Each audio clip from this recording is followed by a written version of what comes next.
Oke. Close.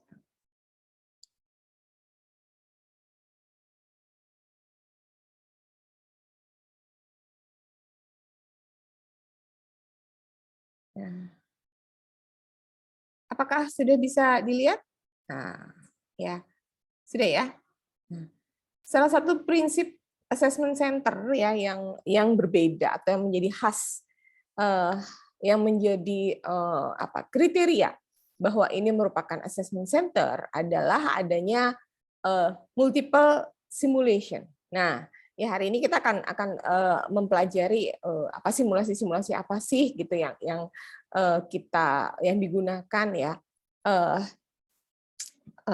Simulasi perilaku adalah serangkaian tugas yang berhubungan dengan pekerjaan yang menghasilkan perilaku yang sesuai dengan kompetensi yang dibutuhkan. Jadi simulasi namanya juga simulasi ya, bukan beneran begitu, tetapi dirancang ya, dirancang untuk kemudian bisa menghasilkan kita bisa melihat perilaku-perilaku yang sesuai dengan kompetensi yang dibutuhkan. Jadi kita akan melihat setelah ini kita akan melihat bagaimana sih caranya atau apa sih yang dilakukan untuk bisa mengakses ya, mengukur perilaku, mengukur kompetensi kemarin ya, mengukur kompetensi, mengukur perilaku-perilaku pada kompetensi yang dengan menggunakan metode assessment center ya.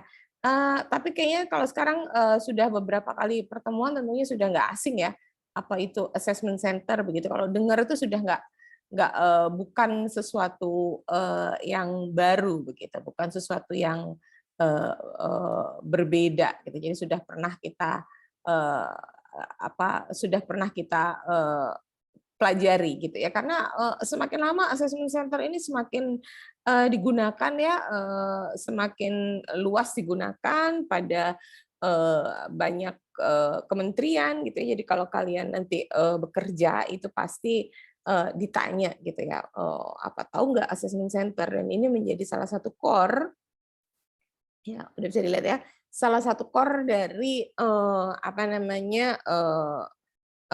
psikologi UP ya. Jadi tidak semua universitas ya, tidak semua fakultas psikologi atau universitas itu mengajarkan atau memberikan materi mengenai assessment center ya. Jadi memang assessment center ini adalah suatu kegiatan yang praktis gitu, yang langsung ada di lapangan, yang langsung ada di pekerjaan gitu. Jadi ini kita akan melihat pengukuran pada assessment center terutama kaitannya dengan simulasi ya. Nanti setelah ini baru kita akan uraikan satu persatu minggu per minggu. Nah, kalau tadi sudah saya sampaikan gitu bahwa salah satu kekhasan pada assessment center itu adalah adanya ya multi method ya, adanya multi method, adanya beberapa metode yang digunakan ya. Jadi tidak hanya menggunakan satu metode untuk mengukur kompetensi satu orang. Nah, kalau kita hanya menggunakan satu metode, satu alat ukur, itu jelas bukan assessment center. Karena disebut center itu adalah pusat, itu adalah mengintegrasikan hasil observasi dari beberapa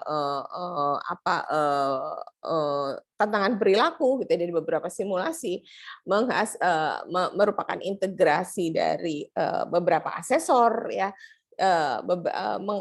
menggabungkan atau mengintegrasikan data-data dari alat ukur lainnya. Nah, karena itu disebut sebagai metode assessment center ya. Jadi assessment center itu harus wajib lebih dari satu ya.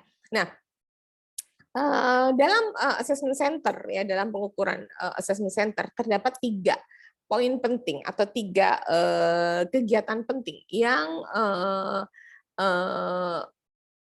bisa kita gunakan begitu ya, yang bisa kita gunakan. Yang pertama adalah personality based assessment. Nah, wilayah personality based assessment ini adalah wilayahnya orang psikologi ya. Wilayahnya kita yang mempelajari alat tes ya. Nanti akan saya kasih lihat level-levelnya ya.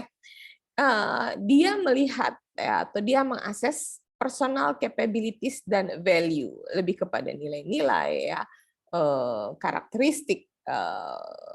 Ya kan kita juga lagi sedang belajar metode asesmen kepribadian ya, gitu. Nanti kita lihat di situ kaitannya dengan assessment center. Salah satu kegiatan atau salah satu alat tes, alat ukur yang digunakan dalam assessment center adalah mengukur kepribadian, ya, personality based assessment. Dan personality based assessment ini menggunakan psychometrics tool, ya. Psychometrics tool saya rasa Anda lebih paham daripada saya, lebih jago daripada saya karena sudah belajar psikometri. Sudah ya? Sudah belajar psikometri ya, bagaimana caranya menurunkan ya, mengoperasionalkan ya sesuatu yang sifatnya abstrak, sesuatu yang sifatnya intangible, sesuatu yang sifatnya tidak tampak ya ke dalam sebuah alat ya, ke dalam sebuah alat ukur atau instrumen ukur yang kemudian nanti bisa muncul hasilnya secara kuantitatif ya. Itu adalah pekerjaan psikometri. Nah, pekerjaan psikometri ini sebenarnya luar biasa ya. Kalau di kampus kita ada Mas Yuda ya, ada Mas Yuda itu S1-nya bukan psikologi gitu, S2-nya dia baru ambil psikometri, S1-nya statistik ya. Ada Mas Andri ya. Kalau dulu mungkin kalian juga diajar Mbak Putih ya. Nah, ya as for your info saja gitu ya, psikometri ini sangat dibutuhkan karena semua alat tes itu membutuhkan kemampuan psikometrik ya, membutuhkan kemampuan tadi dapat menurunkan ya indikator perilaku ke dalam item-item perilaku. Dari dimensi perilaku ke dalam indikator perilaku, kemudian ke item-item alat ukur. Nah, itu nggak mudah gitu, dan seharusnya ya bisa dibedakan antara orang yang belajar psikometri dengan orang yang tidak belajar psikometri, begitu. Sehingga ada perbedaan ya, sehingga ada tingkat validitas dan reliabilitas yang lebih tinggi.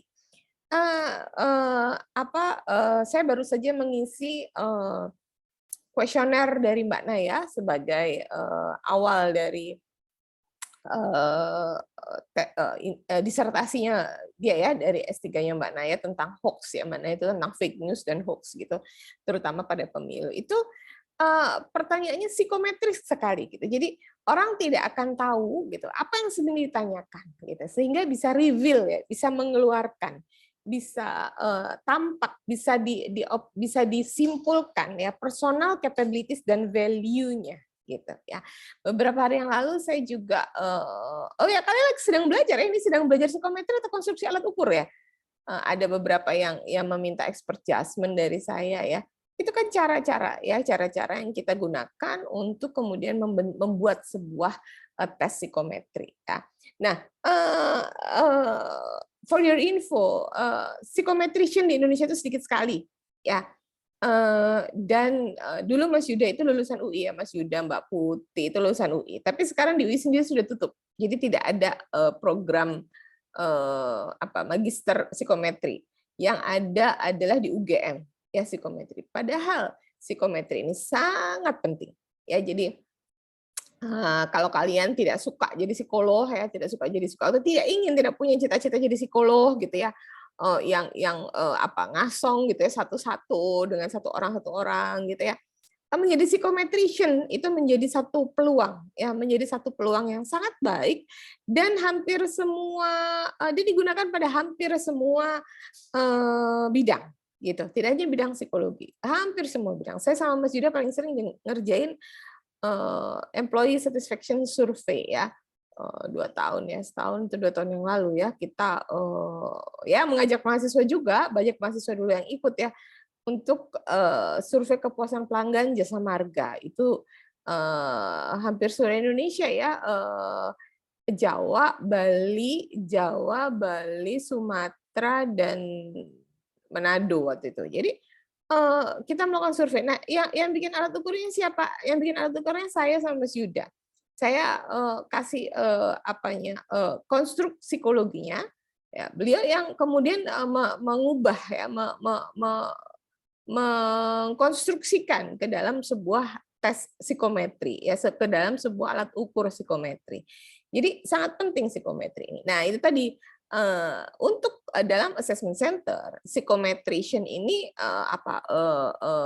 psychometric test ini tetap diperlukan ya, tetap diperlukan. Nanti saya kasih lihat walaupun pada beberapa tempat ya gitu, pada beberapa provider itu tidak menggunakan tes psikometri yang katanya ini kan nggak apa ya, ini potensi bukan kompetensi. Nah, nanti kan akan saya kasih lihat gimana apa hubungannya potensi dan kompetensi gitu yang kemarin kita pelajari, apa itu potensi, apa itu kompetensi ya.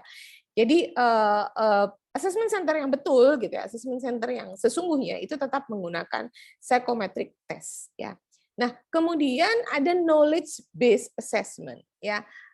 Knowledge based assessment ini yang di-assess ya, yang dilihat adalah professional qualification ya, dari written ya, dari apa yang tertulis ya, kemudian observasi, interview on technical competency.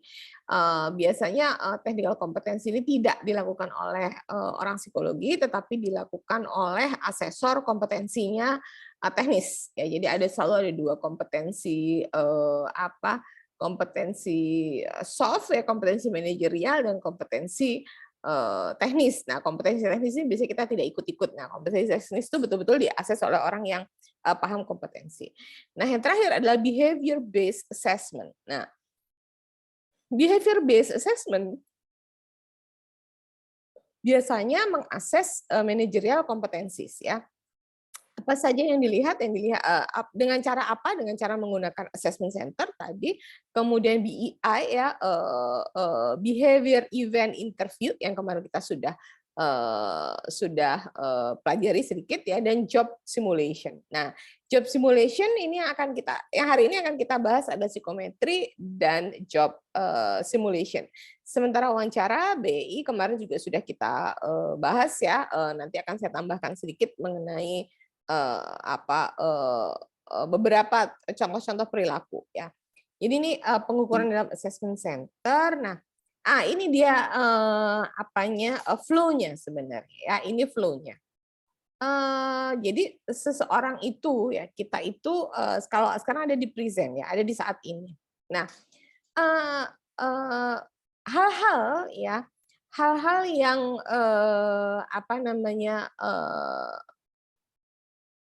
untuk bisa melihat memprediksi future. Nah, ini ya. Saya kasih. Untuk bisa memprediksi future, nah ya, kita membutuhkan data dari ya hari ini maupun masa lalu ya.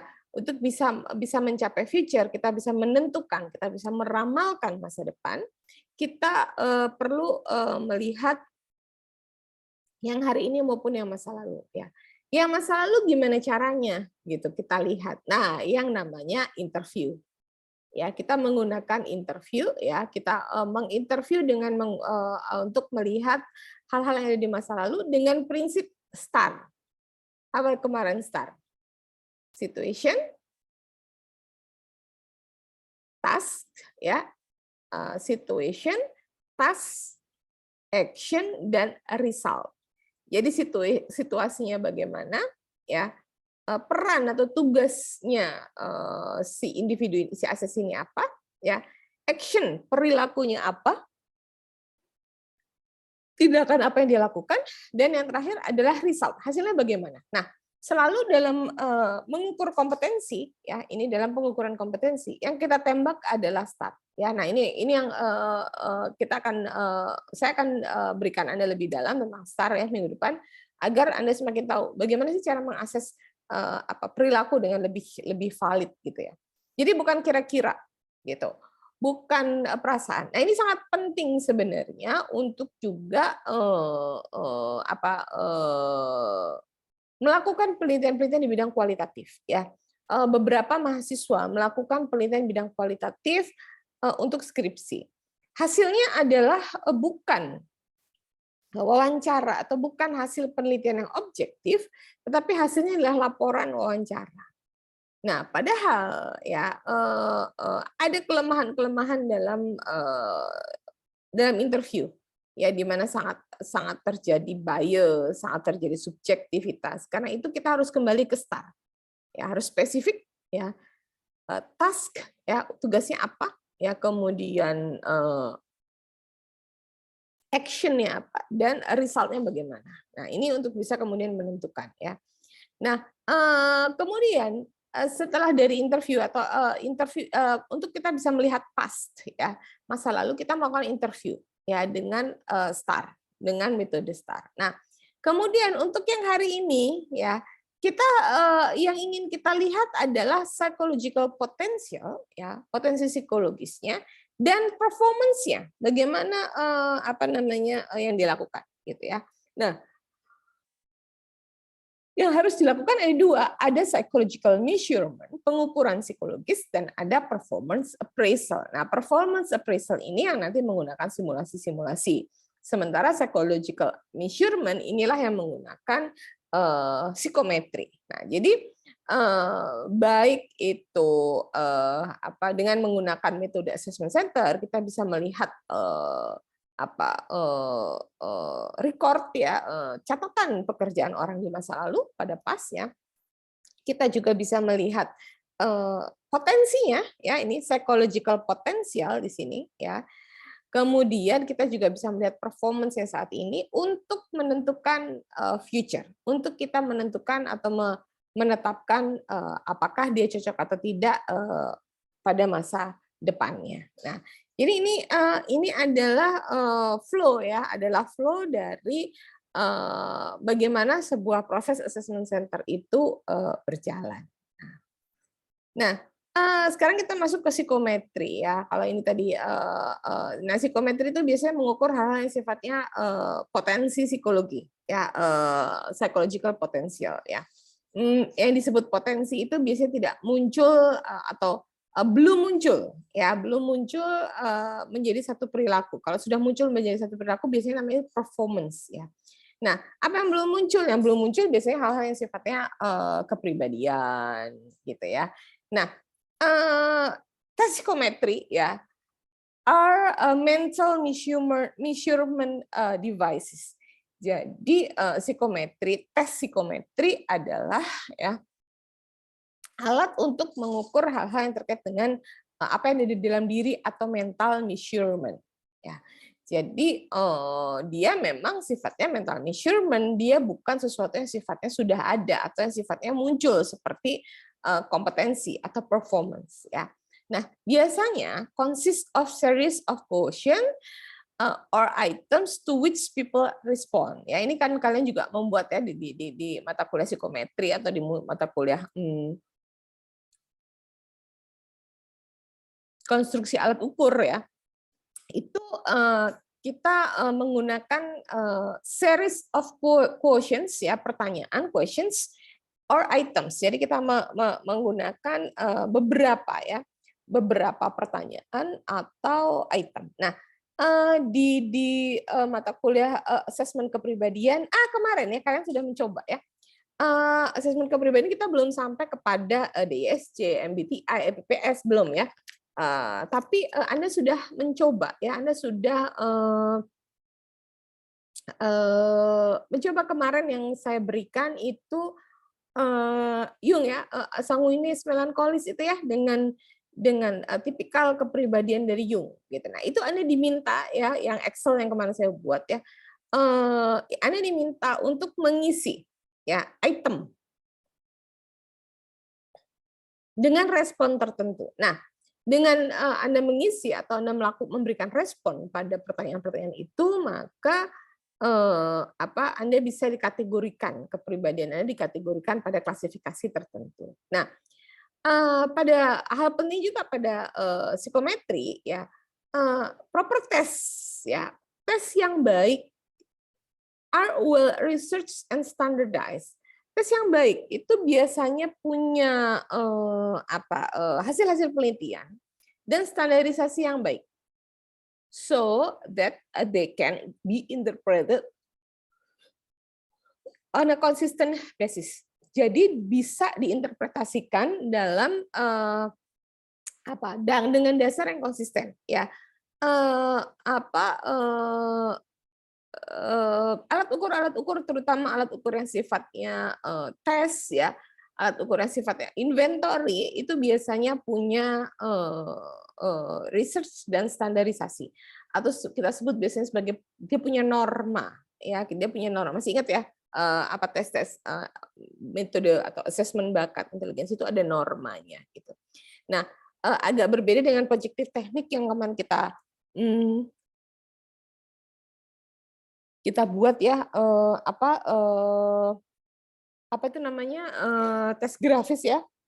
Tes grafis itu memang sudah diketahui atau disampaikan bahwa tes grafis itu tidak memiliki norma yang sahih ya, atau tidak memiliki norma yang standardized gitu. Meski begitu banyak penelitian, banyak hasil-hasil penelitian yang menunjukkan ya seberapa valid atau seberapa tes ini bisa menggambarkan apa yang ingin digambarkan, apa yang ingin dituju dari tes ini gitu. Jadi memang kalau disebutkan apakah tes grafis itu adalah tes psikometri? Bukan. Ya, apalagi yang namanya grafologi itu bukan tes psikometri. Ya. Tes-tes ya itu ya grafis ya gambar orang, gambar pohon. Kemarin kita coba HTP itu bukan tes psikometri. Ya, itu bukan tes psikometri, itu adalah projective teknik ya. Nah, kemudian occupational use ya of test ya. Tes ini digunakan ya, tes psikometri itu digunakan biasanya untuk seleksi ya, pengembangan, development, vocational guidance ya, dengan adanya informasi mengenai kepribadian seseorang ya, kita bisa memberikan guidance vocational. Kalau kemarin Anda pada metode bakat intelijensi kita belajar tes minatnya Holland ya, Anda belajar ya, tes minatnya Holland itu kemudian kita bisa melihat kita bisa menggait apa sih vokasional atau pekerjaan-pekerjaan paling cocok ya. Career management and identification of suitable for training. Dan mungkin juga kita bisa menggunakannya untuk apa sih yang dibutuhkan untuk pelatihan ya. Jadi saya pernah tes gitu ya, pernah tes pada satu instansi gitu.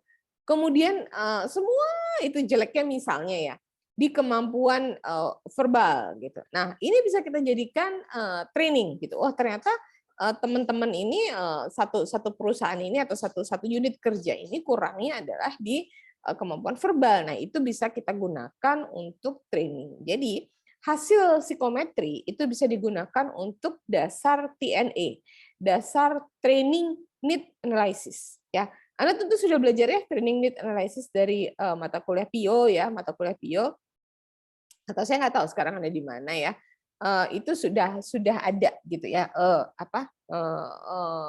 mata kuliahnya. Jadi hasil psikometri itu bisa digunakan untuk sebagai dasar dari training need analysis ya. Atau misalnya kita lihat kemarin, wah ternyata nih satu unit itu isinya orangnya dominan semua ya, D semua misalnya ya. Orang yang I yang S sedikit atau kemarin Yung ya. Ternyata unit kerja kita nih gitu ya sekitar 80 orang, rata-rata 70% itu adalah koleris. Ya kan kemarin saya sudah nanya, gimana kalau satu pekerjaan dikerjakan oleh satu tipikal orang yang sama? Nggak akan selesai. Ya kalau satu pekerjaan orangnya satu kantor koleris semua. Ya nggak selesai kerjaan. Kenapa? Ya semua memimpin gitu. Ya karena itu harus ada yang berperan lain gitu ya. Atau kita bisa melakukan training, kita bisa melakukan pelatihan-pelatihan kemarin tidak untuk mengubah kepribadian ya, tetapi lebih untuk mengubah perilaku ya supaya tidak semua mau jadi pemimpin ya, kayak sekarang nih semua orang lagi rame gitu ya, lagi mau jadi pemimpin semua gitu.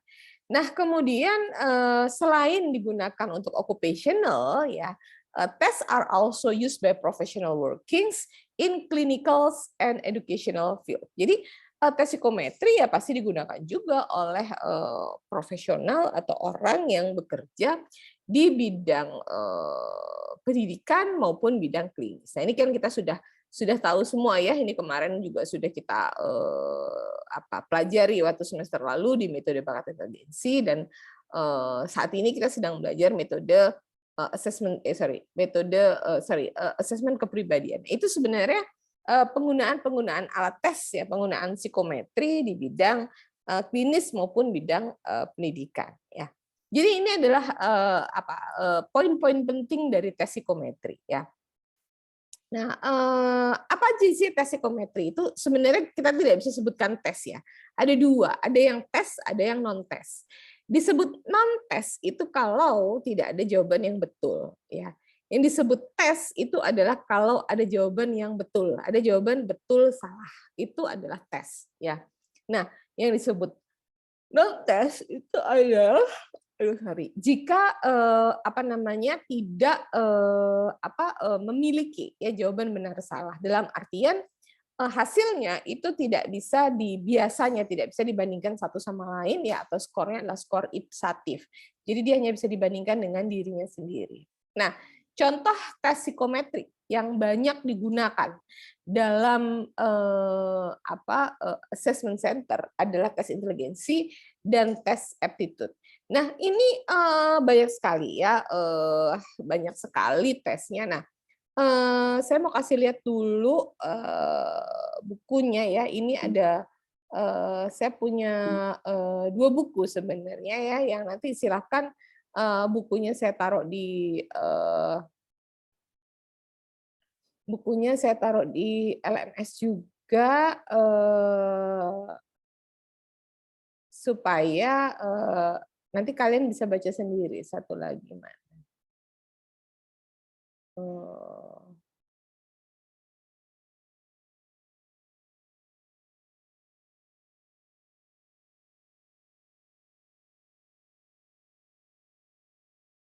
Aneh ya, kok hilang? Nih. Nah,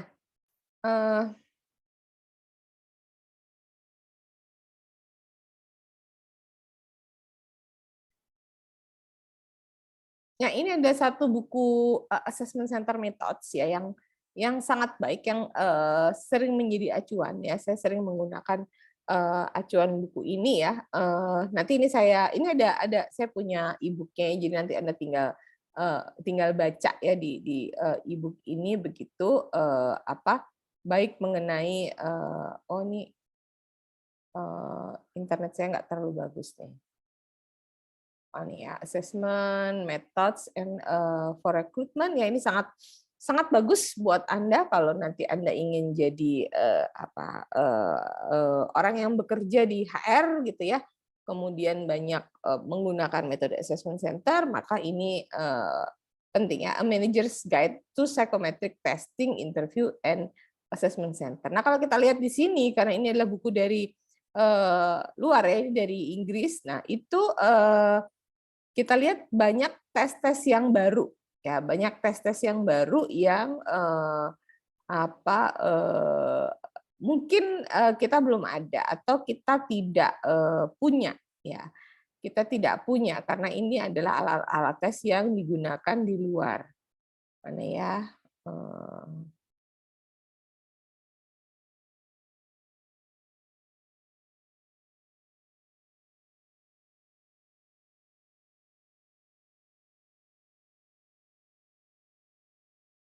Nah, jadi alat-alat tes yang digunakan itu memang bisa sangat berbeda-beda antara satu tempat dengan tempat lain ya. Tetapi yang pasti adalah alat tes ini harus valid dan reliable. Itu yang penting ya. Sebenarnya kita sendiri juga bisa kok membuat alat tes ya. Nah, ini contohnya ya. Kita sendiri juga bisa membuat alat tes ya, membuat alat ukur yang memang kalau memang bisa kita validasi ya, reliabilitas dan validitasnya bagus ya, kita bisa jual gitu ya, kita bisa gunakan atau kita bisa publish ini sebagai salah satu alat tes. Nah, awal-awal memang tes psikometri ini dikembangkan oleh Kettle ya. yang kemudian kita ingat dengan judul Save It ya, ke Culture Fair Intelligence Test ya. Ini adalah ceritanya. Kemudian sekarang juga tetap digunakan ya. Dulu menggunakan Differential Aptitude Test TAD atau yang di Indonesia disebut sebagai TKD ya, tes kemampuan diferensial ya. Differential Aptitude Test ini juga biasa dipakai atau digunakan dalam tes psikometri. Mana lagi ya? Mana ya tadi ada 16 PF itu ya.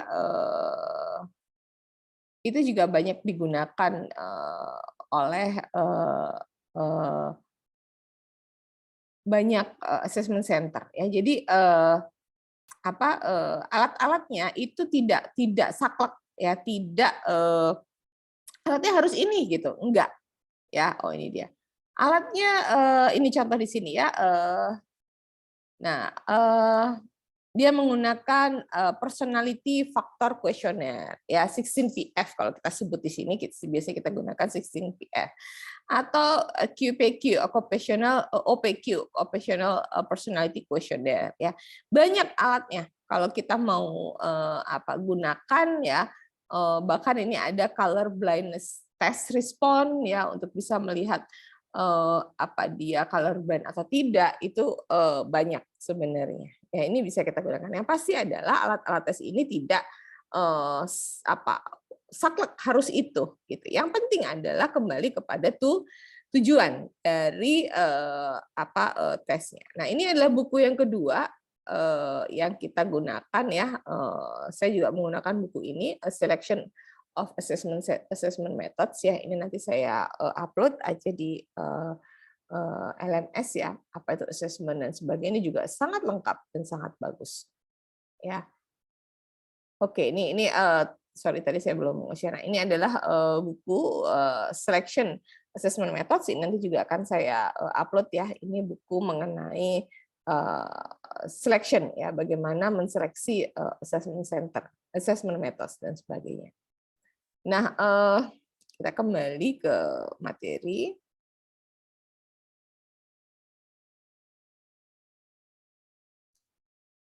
Jadi alat tesnya apa saja itu tidak bisa harus ini, nggak bisa ya. Jadi alat tesnya adalah alat tes inteligensi, dan kalau yang tes ya, tes adalah tes inteligensi dan tes aptitude, tes bakat ya, tadi TKD, tes kemampuan diferensial, atau kita bisa berikan juga tes sikap kerja ya, Krepin ya. Nah, kalau yang disebut non-test atau personality test, ya itu personality assessment, biasanya terdiri atas kuesioner, inventaris, dan tes proyeksi. Ya, tes proyeksi yang teman-teman juga tahu ya, kemarin kita belajar Baum ya, tes pohon itu adalah tes proyeksi sifatnya ya. Kemudian interest inventaris, kalian juga sudah belajar namanya SIS Holland ya, ada RMIB ya. Itu adalah interest inventory, dan ada tes motivasi ya. Ini kita belum pernah belajar sih, motivational styles questionnaire. Ini juga baik untuk bisa melihat sebenarnya orang ini motivasinya apa gitu. Nah, contoh-contoh tes yang digunakan, tes psikometri yang digunakan seperti MBTI, seperti COSTIC, TKD, Krepin dan sebagainya. Nah, biasanya hal-hal seperti ini juga sudah ditetapkan oleh yang stakeholder-nya gitu ya, tes apa yang harus digunakan. Nah, saya mau kasih lihat ini assessment center dari Kementerian Keuangan ya. Anunya mana ya?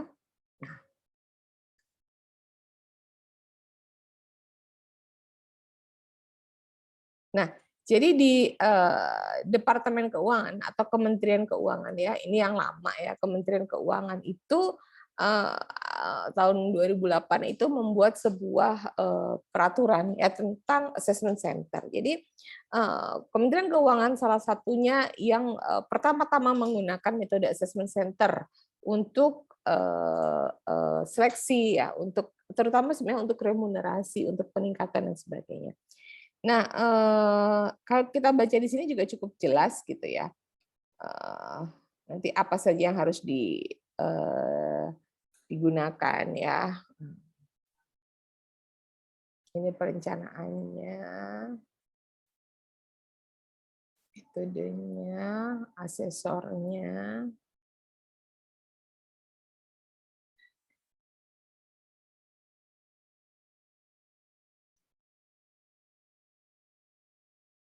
Nah, ini ada tahapan assessment center yang harus dilalui ya. Harus menyusun kamus kompetensi. Kemarin saya sudah kasih lihat kamus kompetensi itu seperti apa. Kemudian menyusun SKJ, standar kompetensi jabatan. Jadi jabatan tertentu itu membutuhkan standar kompetensi yang mana saja. Kemudian menyusun ya metode dan alat ukur. Alat ukurnya apa, metodenya apa. Baru kemudian pelaksanaannya, pelaporan hasil ya. Kemudian pelaksanaan integrasi data assessment center ke database Departemen Keuangan. Tindak lanjut assessment center seperti apa, kemudian ada kegiatan kalau memang diperlukan adalah reassessment.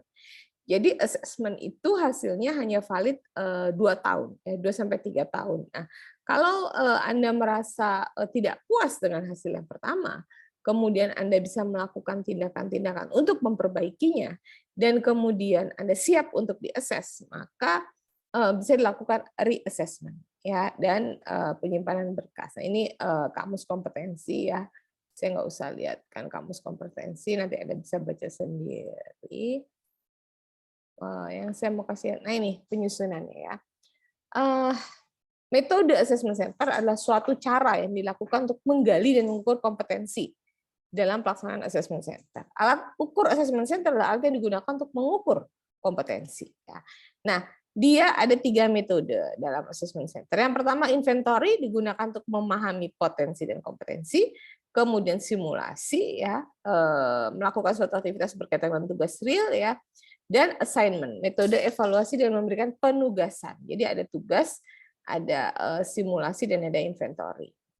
Dan wawancara yang terakhir ya, wawancaranya adalah wawancara behavior event interview teknik ya, BEI ya. Ini sama saja dengan yang kemarin kita lakukan competence based inventory ya, competence based inventory. Nah, alat ukurnya ini ya, kalau di sini jelas personality trait inventory tools. Berbagai alat teknik yang digunakan dalam metode personality atau trait inventory antara lain ya, MBTI, Papikostic, interview, dan personal track records and reference. Jadi ini kita tinggal menggunakan. Jadi sebenarnya biasanya ya kalau kementerian sudah punya standarnya. Begitu juga dengan BUMN. Tetapi tidak sedikit juga perusahaan yang tidak ada standar. Jadi kita harus mendefine ya, menentukan bentuk dari assessment center apa yang akan kita gunakan. Nah, kemudian metode simulasinya dia menggunakan in-basket, leaderless group discussion, dan manajemen role play. Ya, serta assignment-nya adalah evaluasi pemberian tugas tertulis ya kepada seseorang, serta metode wawancara, behavioral event interview untuk memperoleh ini STAR ya, situasi, aksi, dan hasil. Ini STAR sebenarnya ya.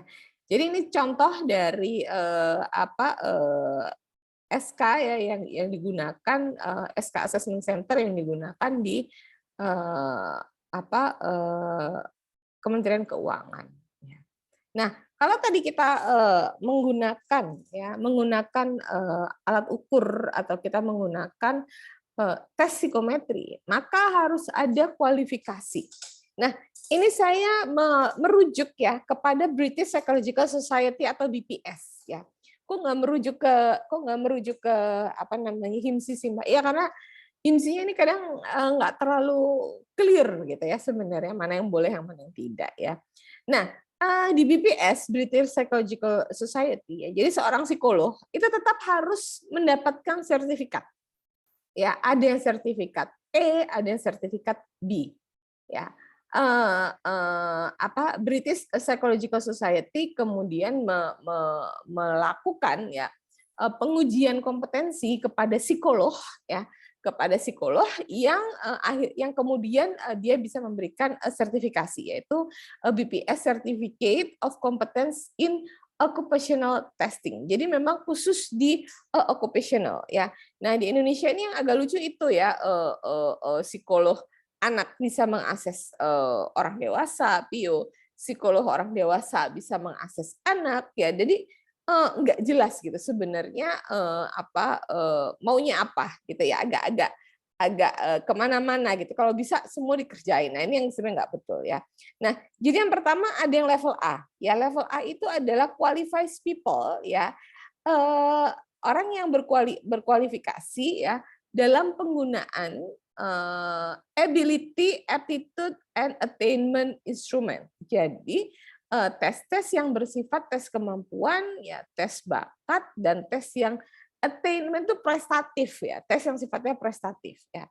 The so-called test of maximum rather than typical performance. Jadi di sini yang digunakan adalah tes ya, dan meliminasi atau mereduce ya, performance. Jadi yang kita lihat adalah hasil tesnya terhadap tes ability, kemampuan ya, tes aptitude atau bakat, dan juga tes attainment ya, prestatif gitu. Nah, sementara yang level B, BPS Certificate of Competence in Occupational Testing level B ini adalah yang extending scope ya of competence to cover personality assessment and the use of test of typical performance. Jadi di sini yang B ini adalah yang boleh dilakukan oleh psikolog tersertifikasi ya, yang kompetensinya adalah melakukan pengukuran kepribadian ya, dan penggunaan tes-tes untuk performance seperti yang kemarin kita lakukan ya, tes grafis, gambarlah satu orang lengkap. Nah, itu adalah sebenarnya adalah tes yang sifatnya performance ya, tes yang sifatnya dia menggambar langsung.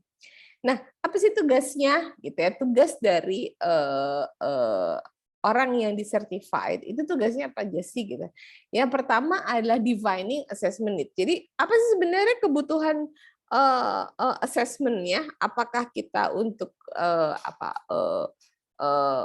promosi gitu misalnya, atau kita untuk seleksi, atau kita misalnya untuk demosi ya. Jadi ada orang yang ini kok kayak orang ini bermasalah terus nih, mau saya pindah, tapi coba dites dulu deh. Nah, itu bisa juga. Nah, karena kalau kita sudah tahu tujuan dari tesnya, maka kita bisa mendefine assessment tools yang paling cocok.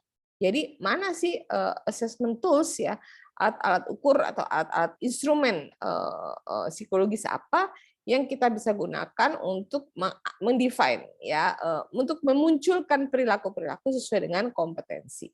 Nah, dalam memilih alat tes dan memilih tes psikometri ya, ada basic principle of scaling and standardization. Kita harus melihat atau kita harus berpegang teguh kepada prinsip-prinsip pengukuran dan standarisasi. Dalam artian kita harus tahu betul reliabilitas dan validitasnya ya.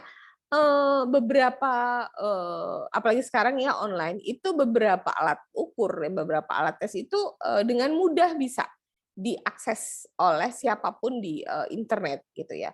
Jadi kalau alat tesnya adalah alat-alat tes yang seperti itu, maka kita kemudian melihat reliable atau tidak alat tes ini. Ya, walaupun sebenarnya banyak hal-hal ya, banyak cara-cara atau banyak strategi-strategi kemudian untuk kita bisa mereduce ya, kita bisa tetap mereduce kebocoran ini. Salah satunya adalah dengan diri kita sendiri gitu. Diri kita sendiri tidak menyebarluaskan, tidak mengupload di mana-mana begitu ya. Dan sebenarnya tadi kalau kita punya kompetensi ya, gitu. Nggak usah baca gitu, kita juga udah pasti bisa menampilkan apa yang kita butuh, apa yang dibutuhkan oleh perusahaan begitu. Tetapi banyak gitu ya orang yang tidak cukup percaya diri sehingga dia butuh contekan lah gitu ya. Apa sih yang keluar, kisi-kisinya apa dan sebagainya. Kemudian muncullah juga orang-orang yang menawarkan jasa atau menawarkan contoh-contoh dari tes psikologi yang digunakan ya. Jadi perhatikan reliabilitas dan validitas dari alat tes yang kita gunakan ini. Kemudian kita administrator ini ya, orang yang mengerjakan assessment center ini decide when test should be used, kapan tes digunakan. Kemudian melakukannya ya, administering and scoring test, ini saya rasa kalian sudah bisa semua gitu ya, paling tidak sudah pernah dikenalkan ya, administering dan scoring test, terutama tes bakat inteligensi ya, tes kepribadian juga sudah nih beberapa gitu. Kemudian making appropriate use of test result. Nah, yang paling penting setelah kita dapat hasil itu adalah apa yang kita lakukan ya. Jadi kita harus menggunakan hasilnya itu dengan appropriate, dengan tepat, dengan cocok. Nggak boleh kita gunakan dengan menyalahi kode etik gitu misalnya ya. Inilah hal yang sifatnya konfidensial itu ya di bawah ya, maintaining security and confidentiality ya. Jadi kitalah yang harus menjaga konfidensialitasnya, kerahasiaan dan keamanannya gitu ya. Alat tes tidak boleh ditaruh di mana-mana ya, alat tes tidak boleh ditaruh di map yang terbuka yang semua orang bisa lihat. Jangan mengerjakan tes atau scoring itu di mana-mana juga. Jadi gunakan ruang yang tertutup dan sebagainya. Itu menjadi sangat penting. Kode etik ya dalam menggunakan alat tes psikometri ini menjadi sangat penting. Kenapa? Karena tadi penggunaannya sebenarnya sangat terbatas. Hanya boleh diambil oleh kalau dari BPA ya, BPS ya, British Psychological Society itu sebenarnya sudah harus S2 gitu ya. Profesi gitu ya, yang memang memahami alat-alat tes ini. Jadi memang nggak mudah gitu untuk membuat alat tes ya. Dan perjalanannya cukup panjang kalau kita mau membuat alat tes. Ya cobalah kalian sendiri bikin apa sih sekarang tuh konstruksi alat ukur ya, konstruksi alat ukur atau psikometri ya. Itu kan panjang sekali udah, tapi kan kalian nggak perlu dari nol ya, kalian bisa mengambil. Tapi kalau zaman saya dulu itu kita mulai dari nol tuh. Mengkonstruk alat ukur itu betul-betul mulai dari nol. Apa itu konsepnya, step-step mengukurnya bagaimana. Kalau sekarang kan kalian sebenarnya tinggal lihat contekan yang sudah ada ya orang hasil-hasil penelitian orang lain, hasil-hasil pekerjaan orang lain yang membuat alat ukur itu. Maka kita bisa gunakan gitu. Jadi membuat alat ukur itu bukan hal yang mudah ya. Psikometrinya ini nggak gampang, karena itu hormatilah setiap alat tes ya. Oke, selanjutnya adalah apa saja sih simulasi ya dalam assessment center yang digunakan. Ini menjadi penting ya. Apa sih disebut ad hoc ya, karena tidak perlu juga semua ambil gitu ya. Sangat tergantung situasi atau situasional. Jadi tidak semua alat tes ini perlu kita gunakan, atau tadi ya setelah kita mendefine ya assessment need-nya, kita bisa menentukan kita perlu ini enggak gitu ya. Kita perlu gunakan ini enggak ya, perlu gunakan metode yang ini enggak, atau ya yang sering kali juga menjadi bahan pertimbangan adalah harga. Itu juga sangat menentukan. Semakin lengkap ya simulasinya, semakin banyak simulasinya, maka biasanya harga assessment-nya juga semakin mahal ya. Jadi dalam assessment center ada dua simulasi secara umum. Yang pertama adalah individual written. Jadi individual dan written, paper and pencil base ya. Biasanya ini adalah komunikasi ya, kita bisa menggunakan kemarin ingat critical incidents ya. Kemudian biodata yang dia tulis ya, itu menunjukkan, itu mengkomunikasikan hal-hal yang ada dalam dirinya dia. Kemudian intre ya, nanti kita lihat intre atau in basket itu bentuknya seperti apa. Kemudian apa sih yang bisa kita lihat dari intre ya, in basket. Dan kemudian problem solving. Nah, ini biasanya orang dikasih masalah, kemudian dia harus menulis gitu ya. Dia harus membuat jawaban-jawaban secara tertulis. Nah, itu individual written ya, written. Case analysis itu juga bisa problem solving ya, itu individual written ya.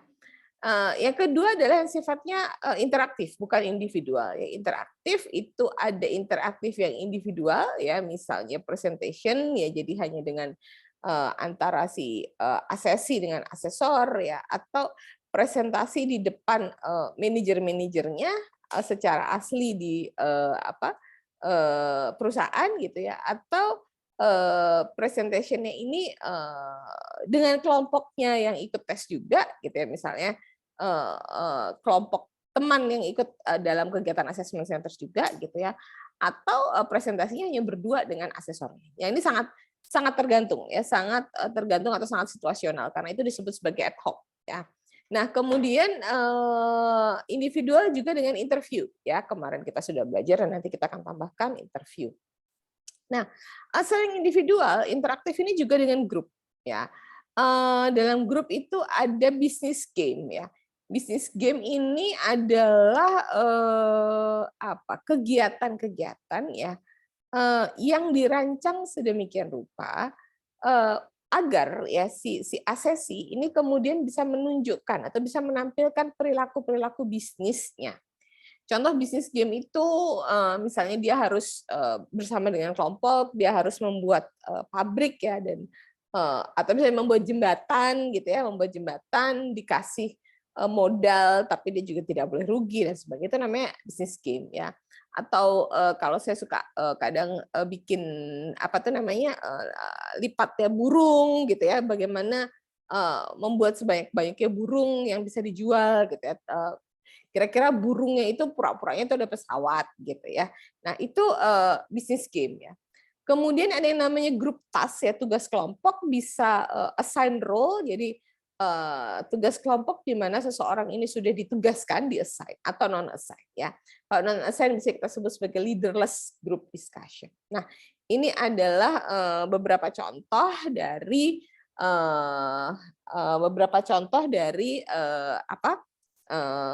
simulasi-simulasi dalam assessment center ya. Nantinya kita akan lihat atau kita akan dalami ya simulasi ini satu persatu ya. Jadi kalau tadi kita sudah lihat tes psikometri ya, nanti kita juga akan dalamin satu persatu. Hari ini kita lebih kepada pengenalan saja ada apa saja sih dalam tes dalam assessment center ya. Nah, kemudian apa sih yang disebut sebagai, kalau tadi kita lihat psikometrik ya, apa itu psikometrik, ini sudah ada penjelasannya. Nah, sekarang kita lihat apa itu simulasi ya atau exercise. Simulasi perilaku adalah serangkaian tugas yang berhubungan dengan pekerjaan yang menghasilkan perilaku-perilaku yang sesuai dengan kompetensi yang dibutuhkan.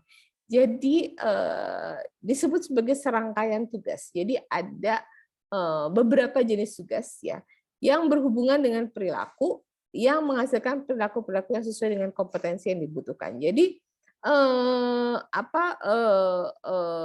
simulasi itu ya seperti simulasi itu ya seperti kondisi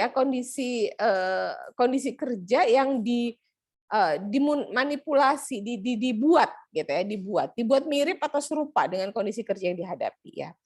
Dan persoalannya bisa kompleks ya dihadapi pada tugasnya sehari-hari, dan simulasi harus dapat memunculkan perilaku kunci ya. Jadi perilakunya harus muncul yang dipersyaratkan oleh target jabatan ya.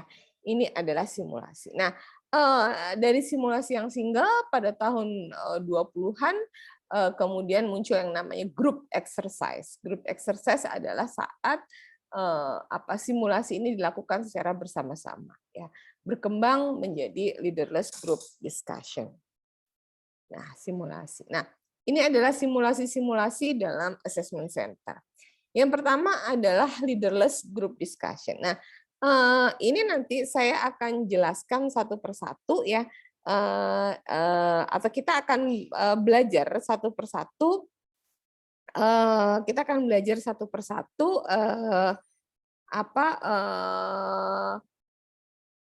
apa itu simulasi apa saja, bagaimana dan sampai bagaimana caranya nanti kita menyusun ya.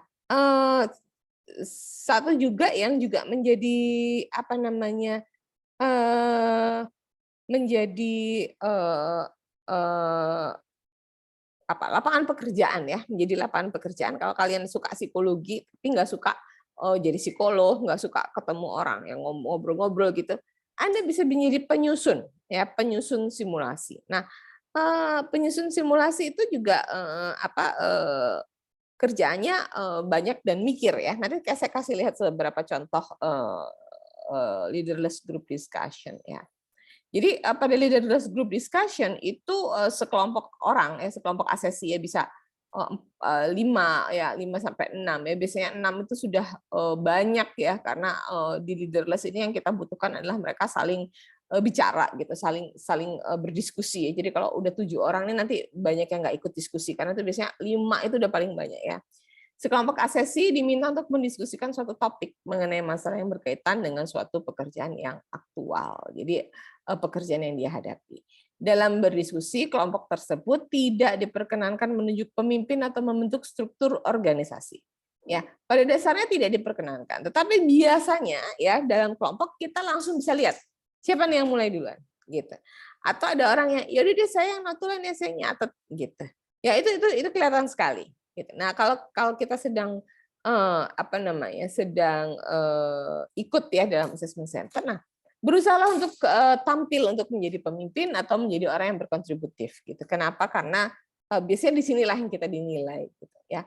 Asesor berfungsi sebagai observer, ya. Jadi asesor hanya sebagai observer, ya, yang akan mengobservasi dan mencatat semua perilaku yang muncul dari setiap asesi, kemudian diterjemahkan dalam kompetensi yang sesuai.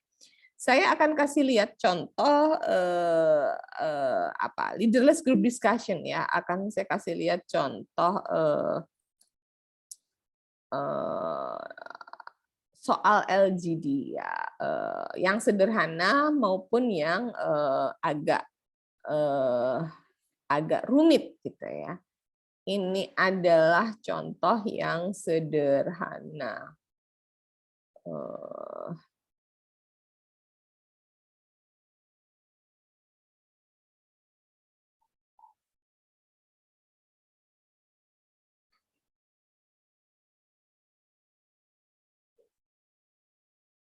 Aneh ya. Oh, kok nggak ada ya? Sebentar. Saya suka lupa naruhnya.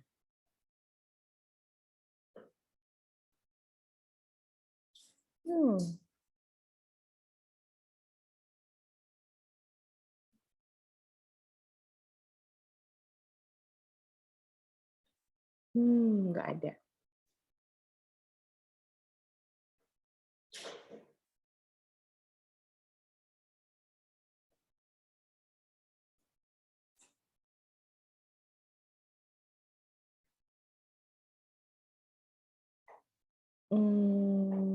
Sebentar ya. Saya kok nggak nemu.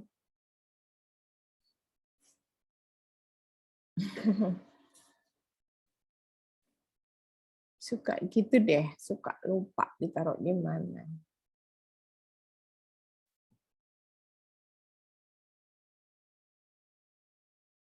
Sebentar ya, saya carikan supaya kita bisa melihat.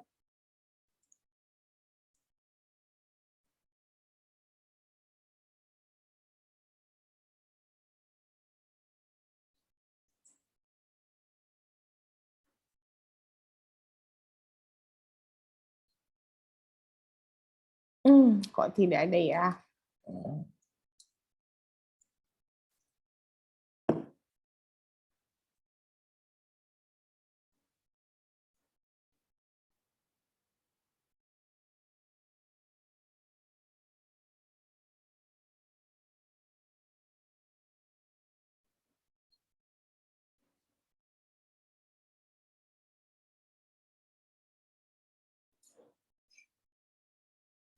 Maaf, saya nggak nemu. Harusnya ada. Oh, bentar. Saya carikan dulu.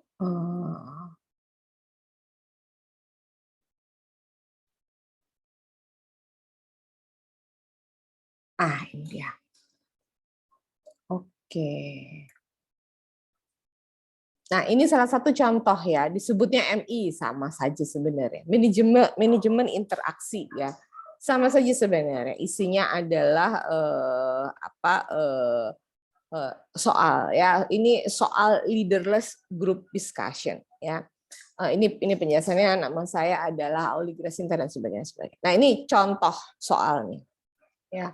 penanganan fasilitas darurat lokasi pengungsian di Kabupaten Tanjung. Jadi ini ceritanya adalah yang diakses adalah orang-orang PNS dari PUPR ya. Nah, kemudian kita kasih contohnya. Ini contoh soalnya ya. Oke. Pukul 2.30 Kamis dini hari, wilayah Kabupaten Tanjung di Pulau Tom ini diguncang gempa bumi dan sebagainya. Nah, kemudian beberapa jam setelah terjadinya gempa, saudara sebagai kepala bagian penanganan kebencanaan, jadi dia disimulasikan, ya, ditunjuk pura-puranya, ya, jadi kepala bagian penanganan kebencanaan di Kementerian PUPR. Di Jakarta ditugasi untuk memimpin koordinasi penanganan penyediaan fasilitas darurat ke 10 tempat pengungsian tersebut. Sebagai langkah darurat diperlukan penyediaan fasilitas air bersih dan toilet di setiap lokasi. Selain itu diperlukan pula penyediaan kamar mandi karena diperkirakan pengungsi tinggal di lokasi-lokasi tersebut selama lebih dari 1 bulan. Pimpinan telah membekali saudara dengan surat tugas di mana saudara berwenang untuk membentuk tim melakukan koordinasi secara internal, kementerian maupun dengan pihak lain, serta hal-hal yang diperlukan serta melaporkan kondisi maupun progres secara periodik kepada pimpinan. Sebagai catatan, semua balai dan satker Kementerian PUPR berlokasi di Kota Manumpo, ibu kota Provinsi Tomini Utara. Nah, tugas Anda, nah ini ya, berdasarkan situasi yang harus ditangani serta kewenangan yang diberikan kepada saudara, tentukan bagaimana saudara akan melaksanakan tugas tersebut, ya. Kemudian uraikan target permasalahan serta langkah-langkah yang akan saudara lakukan untuk mencapai target dengan hambatan yang ada. Pertimbangkan beberapa alternatif penanganan dan risikonya sebelum memutuskan solusi terbaik. Nah, ini ada 2 tugas. Jadi tugas yang pertama adalah dia problem solving, ya, menyelesaikan masalahnya. Yang kedua adalah diskusi. Adapun tugas saudara adalah pelajari dan tuliskan pendapat Anda masing-masing, ya, problem solving. Kemudian diskusikan. Jadi dia harus mendiskusikan masalah ini dengan kelompoknya, ya, kelompok leaderless group discussion tadi, dan menuliskan rekomendasinya, ya. Jadi ini adalah salah satu contoh dari LGD, ya. Saya akan kasih lihat satu contoh lagi yang cukup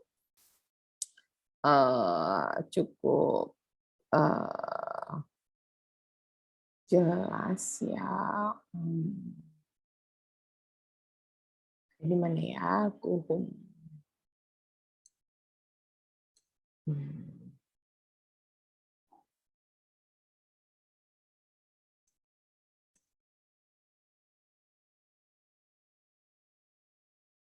Intre LGD.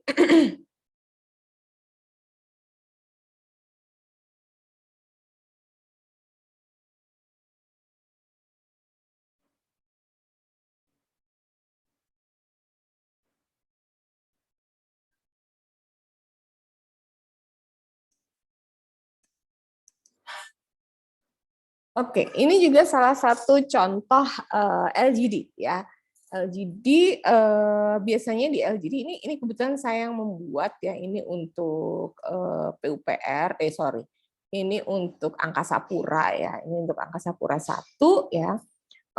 Leaderless group discussion adalah suatu jenis simulasi kegiatan assessment center.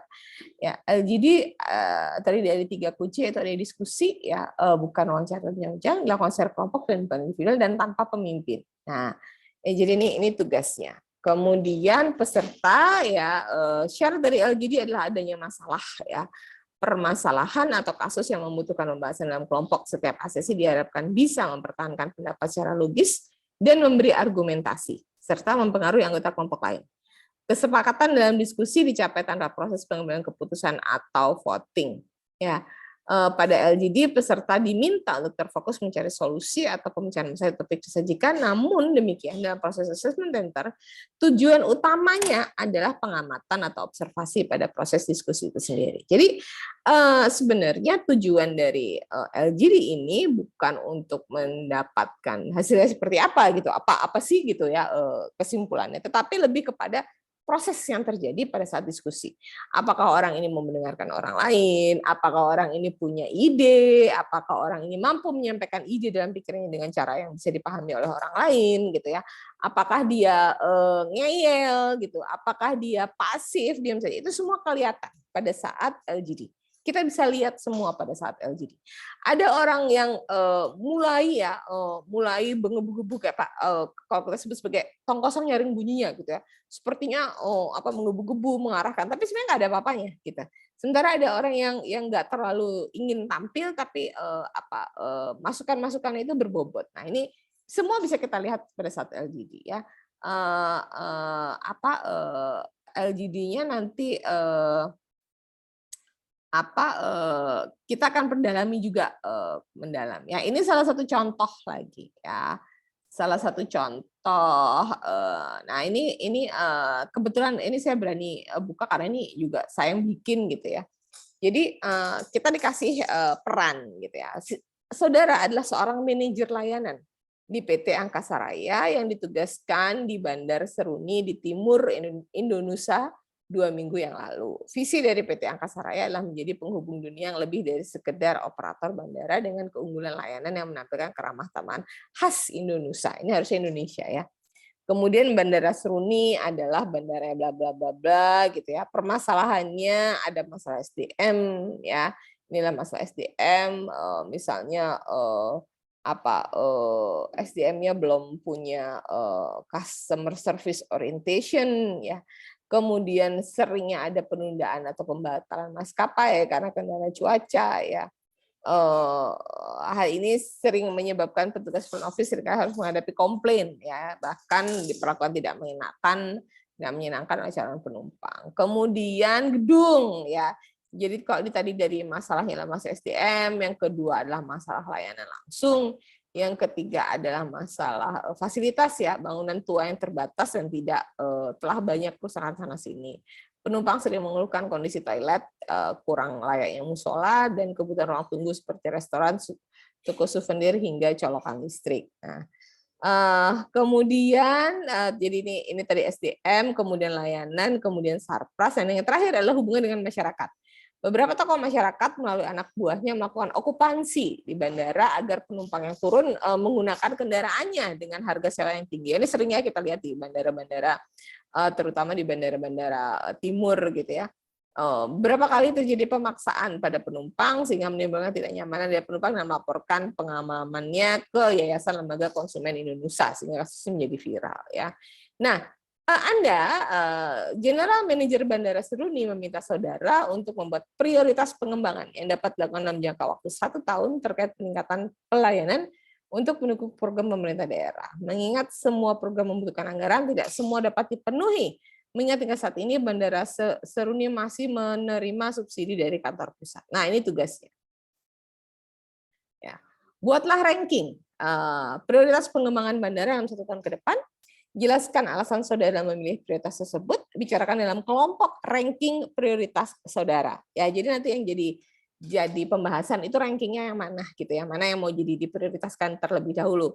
Masalah SDM, masalah layanan, dari mana masalah SDM, layanan, sarana prasarana, gedung, atau ini kaitan dengan masyarakat sekitar gitu ya. Yang suka maksa untuk naik kendaraannya gitu. Nah, bicarakan dalam kelompok ranking prioritas saudara dan diskusikan hingga akhirnya kelompok sampai pada kesimpulan mengenai masalah apa yang harus diselesaikan terlebih dahulu dan alasannya. Nah, ini adalah 2 contoh dari LGD ya. Ini adalah contoh-contoh dari LGD. Saya rasa sih bisa kegambar ya apa itu kegiatan LGD ya. Nah, kemudian kita kembali setelah LGD ya. Ada yang namanya in-basket atau in-tray. Ini mungkin juga Anda sering dengar ya. In-basket itu atau in-tray ya sekarang itu.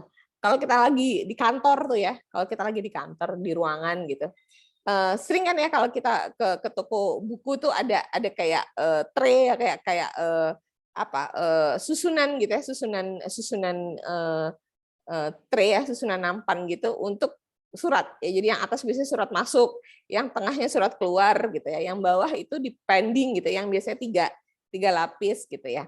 Nah, ini ceritanya itu adalah surat-surat yang masuk ke meja Anda.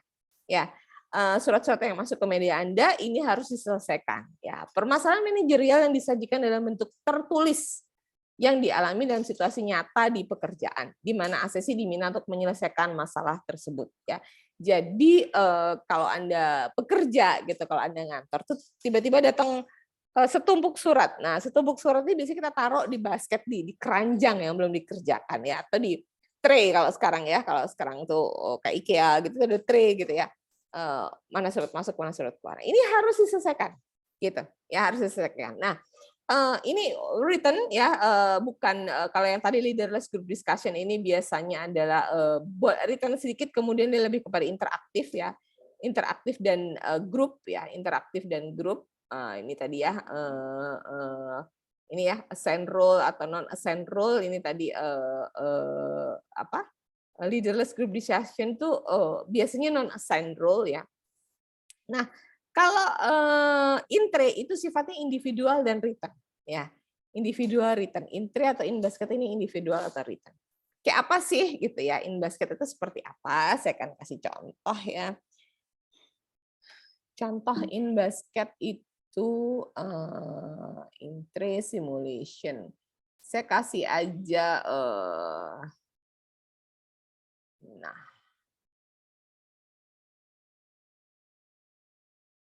nah ini ya intre. Ini adalah sama seperti tadi, ini adalah intre simulation dari PT Angkasa Raya ya. Intre simulation dari PT Angkasa Raya, kita lihat di sini ya.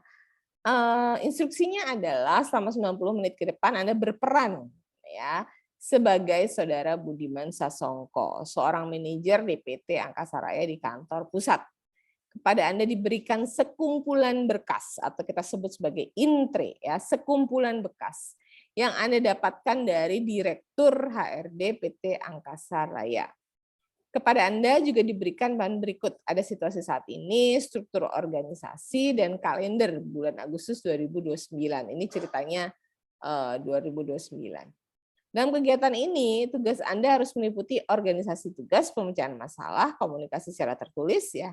Pada saat ini, Anda tidak dimungkinkan untuk menggunakan alat komunikasi apapun menghubungi Anda. Gunakan lembar disposisi yang diberikan untuk menulis disposisi Anda. Jadi ini betul-betul tertulis. Jadi semua komunikasi yang dilakukan itu tertulis, ya, terrecord. Anda dipersilakan untuk bekerja dengan tenang dan tidak diperkenankan bekerja dengan berbicara dengan peserta lain. Nah, ini kita kasih dulu situasinya. Nah, Anda adalah Budiman Sujatmiko dan sebagainya. Ya, ini kita berikan dulu situasinya. Nah, ini contoh situasinya ya, gitu. Ingat bahwa hari ini adalah 19 Agustus 2029. Nah, ini sebenarnya batasannya. Saat ini pukul 10.36. Ada waktu kurang lebih 1,5 jam untuk mengubah nasib Anda. Gitu. Anda harus berpikir secermat mungkin, seefektif mungkin, setajam dan selengkap mungkin. Anda harus mencoba sekuat tenaga untuk bisa dinilai pantas menduduki posisi setingkat senior manager. Ya, jadi bayangkan kalau Anda memang sedang dalam situasi assessment yang seperti ini, biasanya cukup menekan. Ya. Nah, ini contoh ya, ini organisasinya ya, kan tadi disampaikan dikasih organisasinya seperti ini contohnya. Gitu. Kemudian, nah ini intrenya. Ya, intre itu isinya surat-surat. Nah, ini salah satu contoh intrenya. Ada memo internal gitu ya kepada Direktur HRD ya, terus ada notes-nya. Nah, ini internal memo juga tentang jumlah kebutuhan SDM. Ya, ada note-nya tadi saya namanya Budi Sasongko. Please give your suggestion with comprehensive reasons gitu. Jadi ada masukan dari dari Adil Abadi ini apa nih? Direktur operasional ya, dari direktur operasional kita lihat nih ya, dari form direktur operasional ya. Bahwa dia membutuhkan SDM. Begitu. Apa yang mau kita lakukan? Ada orang yang butuh SDM nih gitu ya di perusahaan. Apa yang harus kita lakukan? Nah, itu kita tulis. Ya, ini internal memonya banyak ya. Oh, ini internal memo juga, internal memo. Nah, ini adalah lembar disposisinya. Jadi si peserta itu tinggal menulis di sini. Kepada siapa? Ya, kan kita tadi Budi Sasongko itu senior. Nah, ini kita tinggal tulis kepada siapa surat ini akan kita ajukan dan subjeknya apa. Nah, ini contoh dari simulasi intre simulation. Ya, ini simulasi intre. Saya kasih lihat intre juga yang nggak terlalu susah.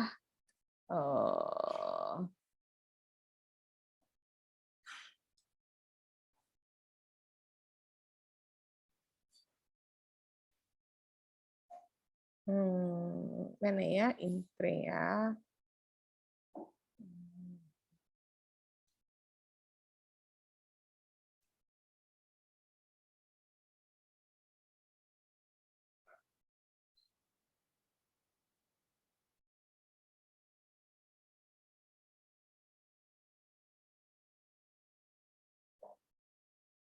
Ini juga contoh ya petunjuk untuk partisipan ya. Ini intrenya ini kok nggak ada yang jadi satu. Situasi Anda adalah Edo, manajer pengawasan ya, badan klasifikasi informa dan sebagainya. Kemudian ini tugasnya. Tugas Anda adalah menanggapi semua surat masuk, menuliskan surat kepada yang lain, gunakan fasilitas kerja yang ada selama mengikuti dan mempersiapkan diri untuk pembicaraan. Anda tidak dapat dihubungi sama seperti tadi ya. Jadi kita harus fokus, buatlah respon secara spesifik dan sistematis. Ini contohnya. Ya ini dikasih beberapa soal lah ya gitu. Mana lagi ya contoh intre yang cukup kelihatan ya.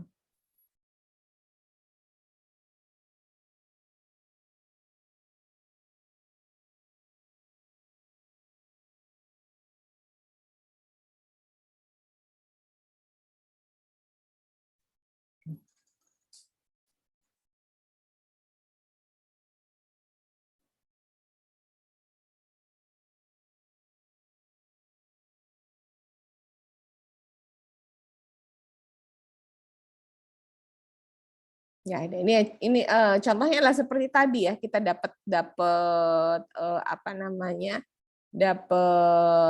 soal begini ya, kemudian kita diminta untuk menyusun, untuk menentukan mana yang mau kita kerjakan dulu ya, kemudian bagaimana disposisi kita ya kepada orang lain itu seperti apa. Jadi memang akan terlihat sebenarnya kita menyelesaikannya seperti apa sih gitu ya, menyelesaikan tugas itu kita seperti apa sih sebenarnya gitu. Jadi kelihatan sih sebenarnya bagaimana kita bekerja gitu.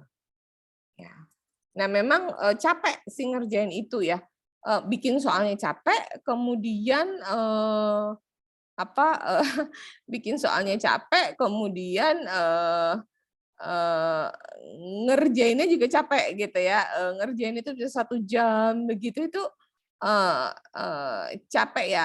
Ini memang saya nggak punya yang satu file penuh karena biasanya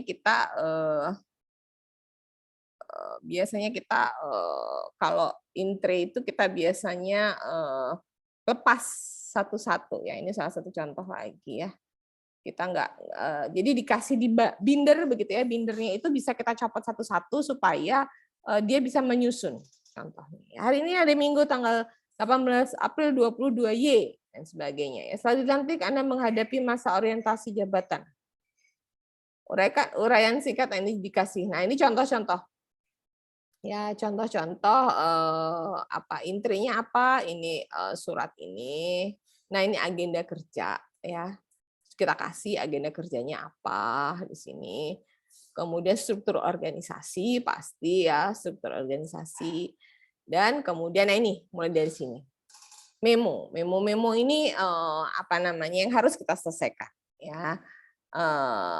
Apa yang harus dikerjakan. Nah, ini ada dari Balai Pendidikan ya, ada memo dari internal ya. Ada dari luar Pusat Pengembangan Kompetensi, mohon bantuan Wijaya Iswara ya. Kemudian ini ada surat dari apa ini? Jakarta City. Darmawan, nggak tahu ini siapa. Kemudian Kasubag Kepegawaian, ada tugas dari Pusat Pengembangan Kompetensi Bidang Asesmen ya. Nah, ini contoh-contohnya, contoh-contoh suratnya. Jadi kebayang ya, apa namanya satu orang mendapat setumpuk surat ya, biasanya sekitar 10 sampai 12 ya. Setumpuk surat, kemudian dia diminta untuk menyelesaikan apa namanya tugas-tugas ini satu persatu. Nah, ini ada format jawabannya ya. Nomor item atau surat memo nomor berapa, rencana tindak lanjutnya apa, prioritasnya apa, tinggi, menengah, atau rendah. Nah, ini juga bisa dibuat. Ya, contohnya seperti itu. Nah, ini 2 contoh dari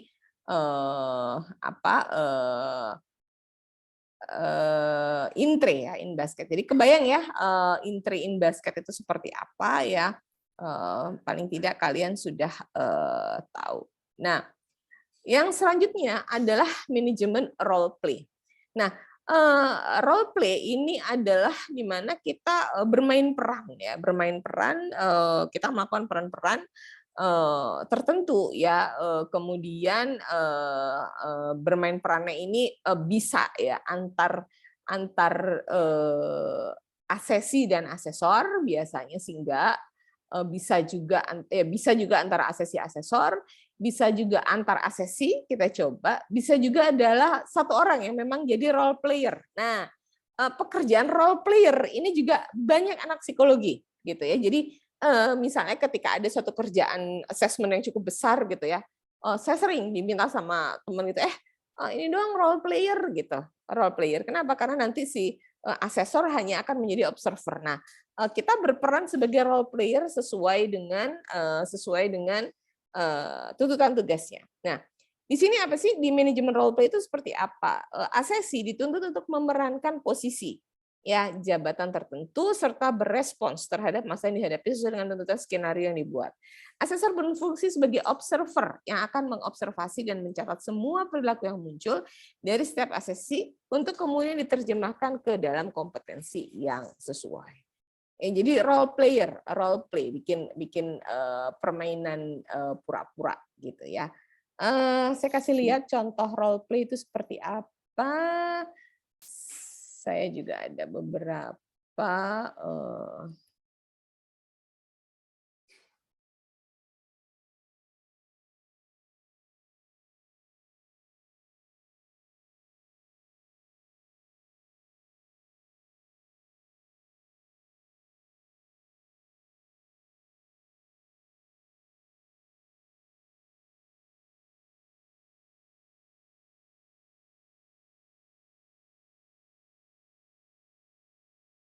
Nah, ini contoh role play ya. Contoh role play ya, level manager misalnya ya, simulasi. Pesertanya ada asesi, ada role player. Jadi di sini menggunakan role player ya, sebagai bawahan, kemudian asesor sebagai observer. Bisa lebih dari satu asesor ya. Kemudian di sini waktunya 5-10 menit per topik, asesor memberikan gambaran dan sebagainya dan sebagainya. Ada juga kompetensi yang diukur apa saja juga kelihatan. Nah, ini topiknya, ini situasi kecil ya. Saya akan nggak usah pakai ini deh.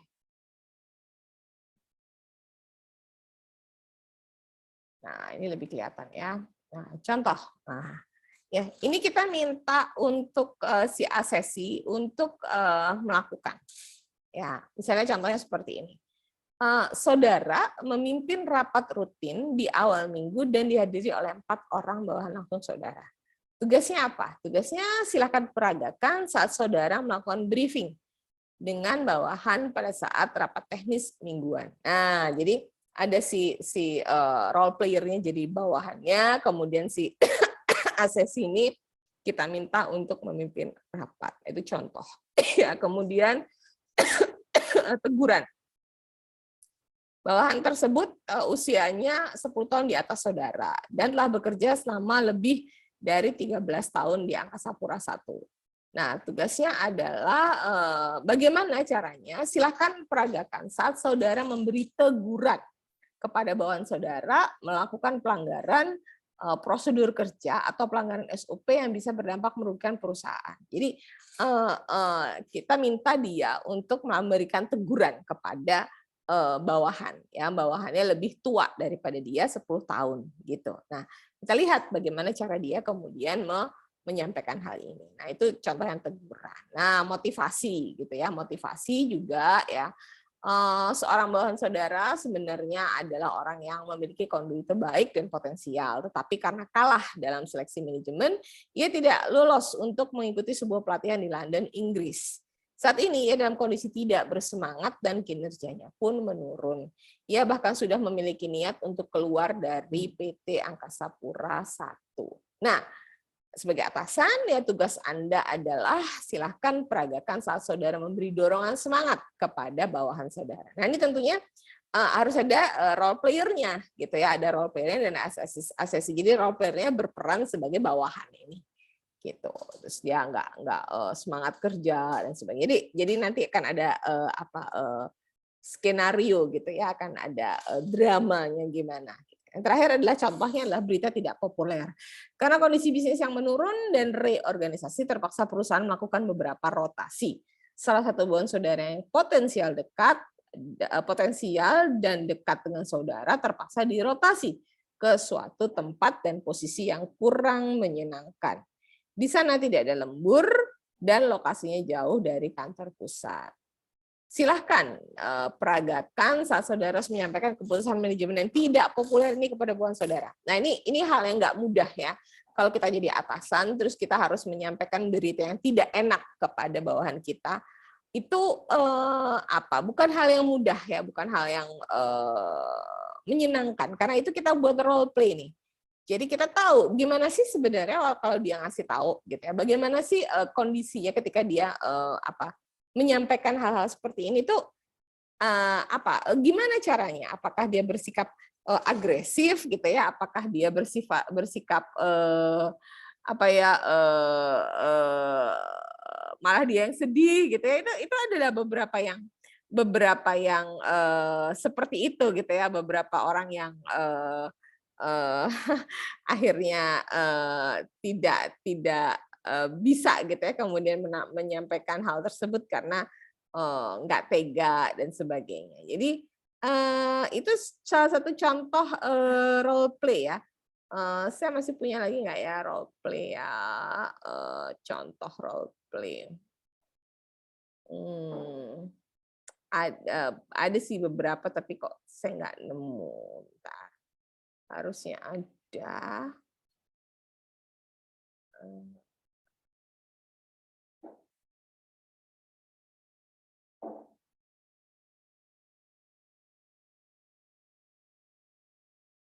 Sebentar ya, saya carikan lagi contoh dari role play.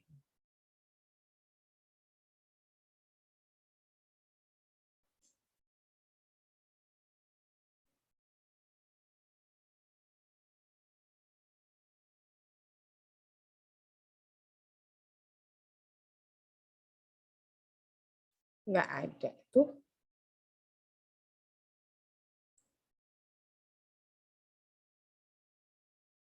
Nggak ada, saya nggak punya lagi contoh. Contoh role play. Nggak ada lagi, saya nggak punya contoh lagi. Tapi kurang lebihnya seperti itu ya. Jadi diberi satu kondisi gitu ya. Kemudian dia diminta untuk ini salah satu contoh. Salah satu contoh yang lain ya supaya supaya Anda bisa lihat gitu. Ini salah satu contoh juga ya role player ini untuk role playernya ya. Anda berperan sebagai Alex Davidson, graduate trainee yang ditempatkan di head office. Anda telah bekerja di perusahaan ini selama 9 bulan, Anda bertemu dengan Sam Roland. Dia adalah manajer keuangan yang saat ini menjadi atasan sekaligus mentor sekaligus manajemen trainee pada graduate trainee scheme. Graduate trainee scheme berlangsung selama 2 tahun, kemudian Anda dapat melamar di lowongan posisi asisten manajer di perusahaan. Ya, ini tugasnya. Nah, Anda berperan sebagai Alex Davidson. Nah, tugas Anda adalah berperan sebagai Alex Davidson. Tugas Anda sebagai role player yang menyesuaikan jawaban dan perilaku sejalan dengan Sam. Ya, Sam itu tadi ini. Ya, tugas Sam-nya apa? Tugas Sam-nya memberi informasi tentang kekuatan dan kebutuhan pengembangan Anda, memperoleh kesepakatan Anda untuk menyetujui dan merencanakan kegiatan untuk 3 bulan ke depan. Nah, ya ini contoh nih ya, information to help you play the role of Rolex. Ini biasanya kita juga berikan ya, gimana sih apa namanya kalau kita mau memerankan peranan ini ya, misalnya gini ya, Anda tidak ingin mengakuinya tetapi apa gitu ya, ini ada candidate brief biasanya ya. Ini hal-hal yang sebenarnya kita sampaikan ke dia gitu ya. Ini adalah hal-hal yang kita sampaikan ke dia. Nah, ini untuk role player, ada notes-nya ya. Nah, ini adalah komentar atau observer.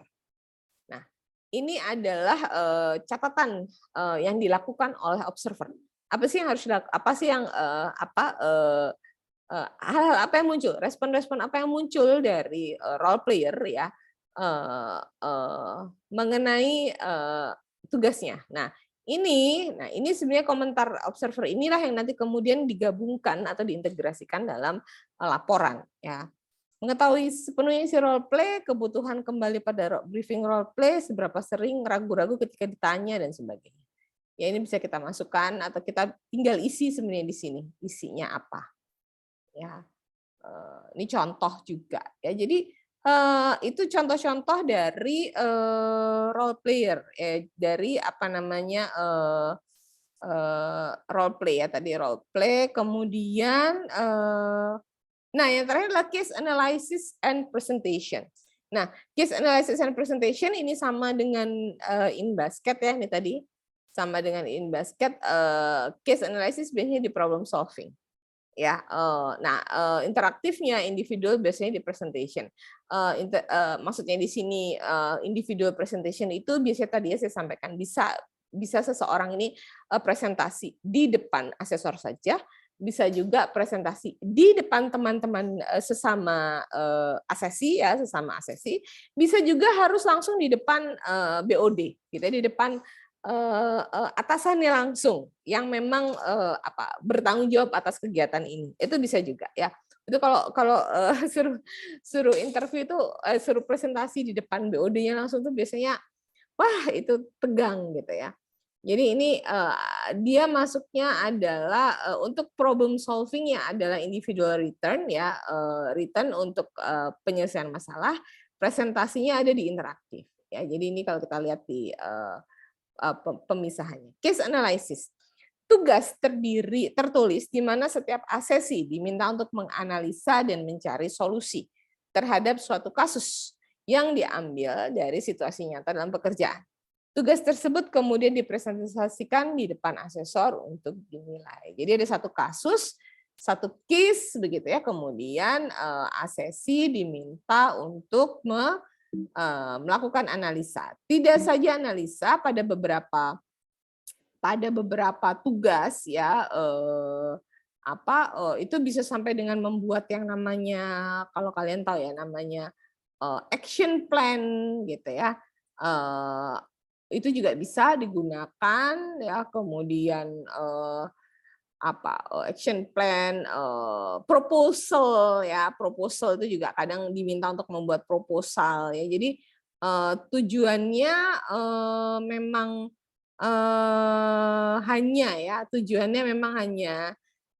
tujuannya adalah bagaimana nanti kita melihat orang ini bagaimana perencanaannya, bagaimana dia menyelesaikan masalah itu di case analysis. Saya cari dulu contohnya case analysis. Mana ya?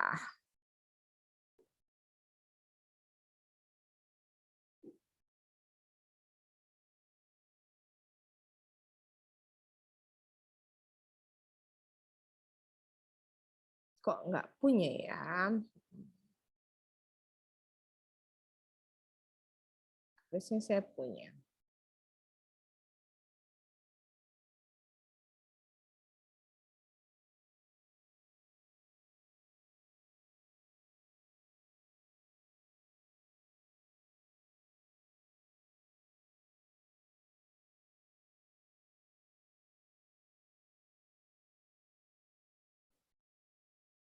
Sebentar ya, saya cariin. Hmm.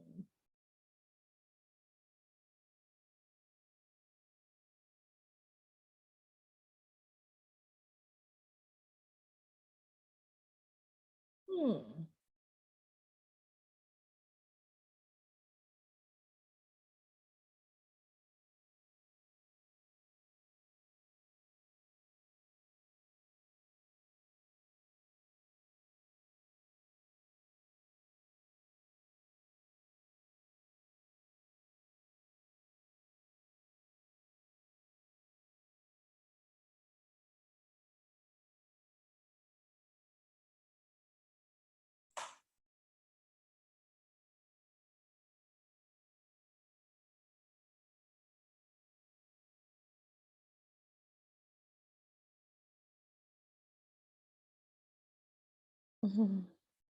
Nggak ada apa-apa. Oke, saya cari di.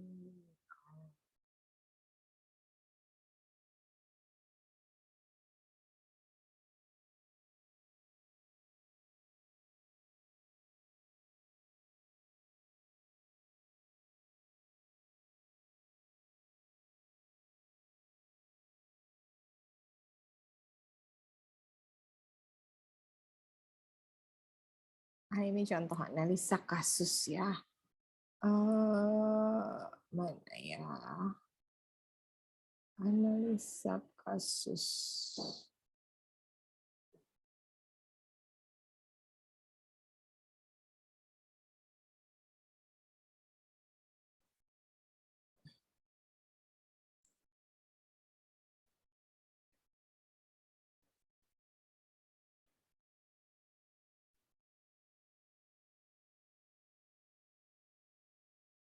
Ini tadi intre ya, ini intre. Kemudian ya ini intre. Cara menjawab intrenya, topik permasalahan, tindak lanjut ya.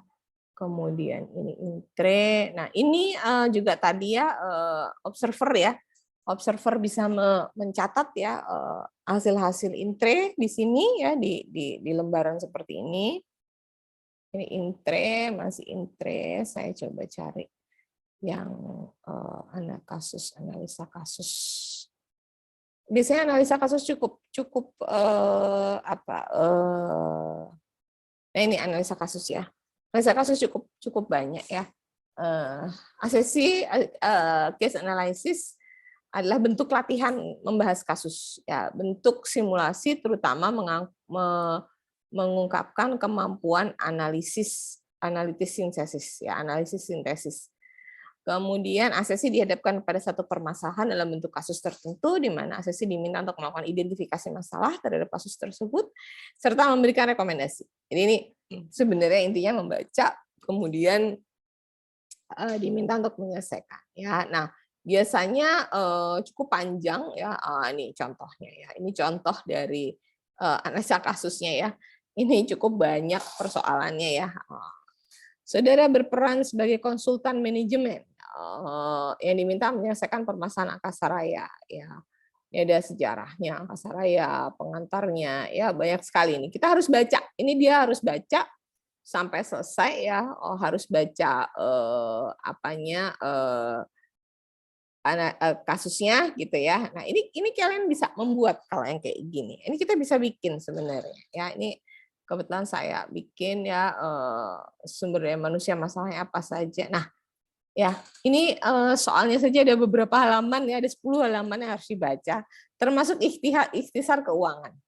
Ini sudah ada rugi labanya, annual report-nya. Nah kemudian ini kertas kerjanya, analisis kasus. Ya silahkan ditulis di sini permasalahannya apa, kenapa penting, rencana aksinya apa. Contohnya begitu. Ya.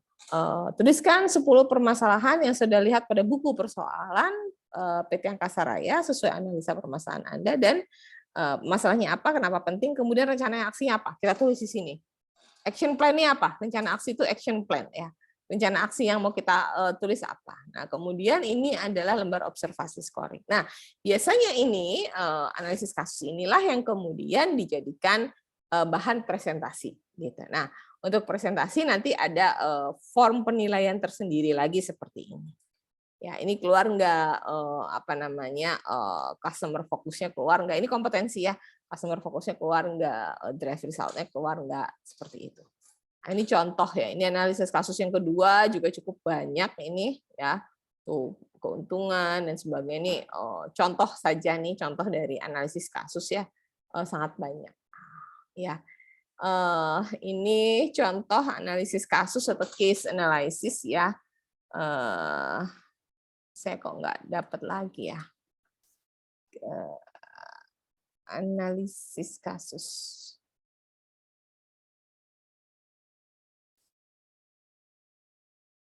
Ya, kayaknya saya nggak punya contoh yang cukup banyak untuk analisis kasus ya. Jadi dua itu, jadi contohnya adalah seperti itu ya, kita diuraikan, diberikan satu bahan bacaan ya, yang berisi data-data ya, berisi data-data, berisi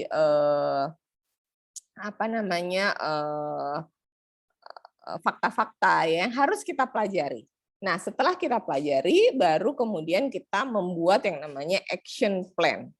Nah, action plan ini nanti kemudian biasanya dipresentasikan begitu. Jadi tujuannya adalah seperti itu, gitu. Jadi diminta untuk menyelesaikan masalah. Kemudian kita bisa melihat atau kita bisa menyimpulkan ya masalah-masalah apa yang terjadi dan kemudian kita harus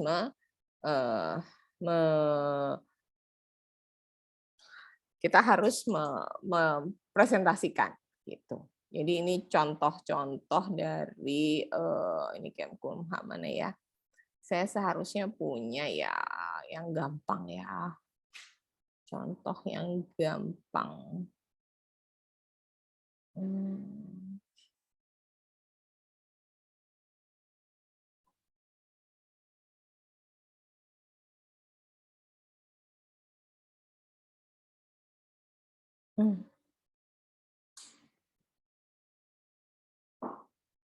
Nggak punya deh saya kayaknya contoh lain. Ya sudahlah, nggak apa-apa. Tapi sudah kebayang ya teman-teman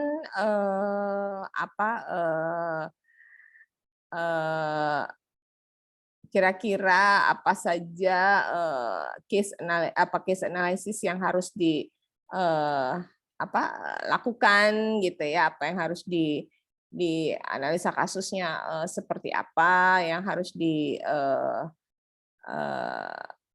seperti apa sih yang namanya analisis kasus ya, dan apa yang kita kerjakan gitu. Jadi sama saja sebenarnya kalau kalian menjadi peserta nanti juga akan mendapat hal-hal yang seperti itu gitu ya, akan mendapat kalau Anda nanti jadi peserta atau jadi ikut rekrutmen gitu ya, pasti soal-soalnya nggak jauh-jauh dari seperti itu gitu ya. Jadi kita bisa pelajari, oh kira-kiranya itu kayak gini. Apakah setiap soalnya sama? Enggak gitu ya, enggak mungkin sama karena itu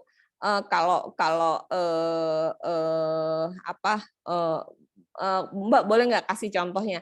Ya agak susah gitu karena itu kan sebenarnya sifatnya confidential gitu ya.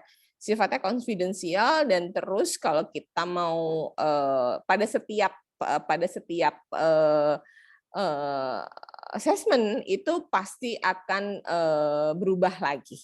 Jadi memang beda-beda gitu ya, memang beda-beda, memang kasusnya itu kita buat ya, biasanya kita membuatnya adalah tailor made gitu. Ketika sudah ada ketika ada hal yang ketika kita ada pekerjaan ya assessment, kita lihat assessment-nya untuk siapa, tujuannya apa, baru kita susun yang namanya simulasi. Nah, itu cara atau dengan demikian setiap simulasi itu memang individual ya, memang sangat terkait dengan tujuan dari setiap assessment center. Jadi banyak kok kalau di apa namanya Google itu contoh-contoh analisis kasus gitu ya, banyak ya, itu Anda bisa lihat. Tetapi tadi ya, apakah nanti yang keluar sama persis? Tentu tidak ya, tentu beda gitu ya, tentu ada hal-hal yang beda. Tetapi tadi kalau kita mau melihat contoh ya, contohnya seperti itu. Saya nggak punya contoh yang lain nih sepertinya nih. Oke. Oke, jadi itu contoh-contoh atau itu adalah penjelasan mengenai simulasi ya, simulasi pada assessment center. Nah, sebenarnya pada dasarnya 4 ini simulasinya ya, leaderless group discussion atau focus group discussion, cuman bisa leaderless, kemudian ada in basket ya, in basket atau in tray, kemudian manajemen role play, case analysis, dan presentasi. 4 ini yang sebagai simulasi ya. Atau kita biasanya juga tambahkan kalau kita memang inilah bisnis game. Nanti ini kan saya jelaskan sendiri juga, bisnis game juga bisa kita lakukan ya. Nah, kemudian apa yang harus dilakukan gitu ya? Bagaimana cara melakukan penilaiannya? Each assessor, setiap asesor mengobservasi dan mencatat perilaku dari 1 atau 2 partisipan. Nah, itu ada yang di bawahnya tadi ya, LGD Participant Observation Form yang tadi saya kasih lihat ya, ini saya perbaiki. Tadi ya kan di setiap soal ya itu ada panduan observasi gitu. Nah, itu kita tinggal catat di situ. Tinggal catat di situ observation form-nya apa yang keluar, apa yang muncul dari apa yang ditampilkan oleh masing-masing asesi. Nah, setelah itu each assessor sort and classifies ya. Melakukan sort itu penyuntingan ya, melakukan editing, melakukan menganalisis, melihat ya, mensort ya. Kemudian mengklasifikasi ya under relevant dimension observational data. Jadi kita melihat dan mengklasifikasikan data-data yang kita lihat ya on assign participant pada setiap asesi ya. Nah, kemudian ada namanya assessor report form. Jadi setiap asesi kita punya gambaran reportnya, dan kemudian finally the assessor rates its dimension. Jadi kemudian setelah kita lihat mengisi ya partisipan observation form-nya, kemudian kita melakukan scoring. Jadi kalau perilakunya kayak gini-gini, kita scoring berapa? Kita scoring 1, kita scoring 2, dan sebagainya. 3, 4, 5, dan sebagainya. Berdasarkan hasil observasi kita. Nah,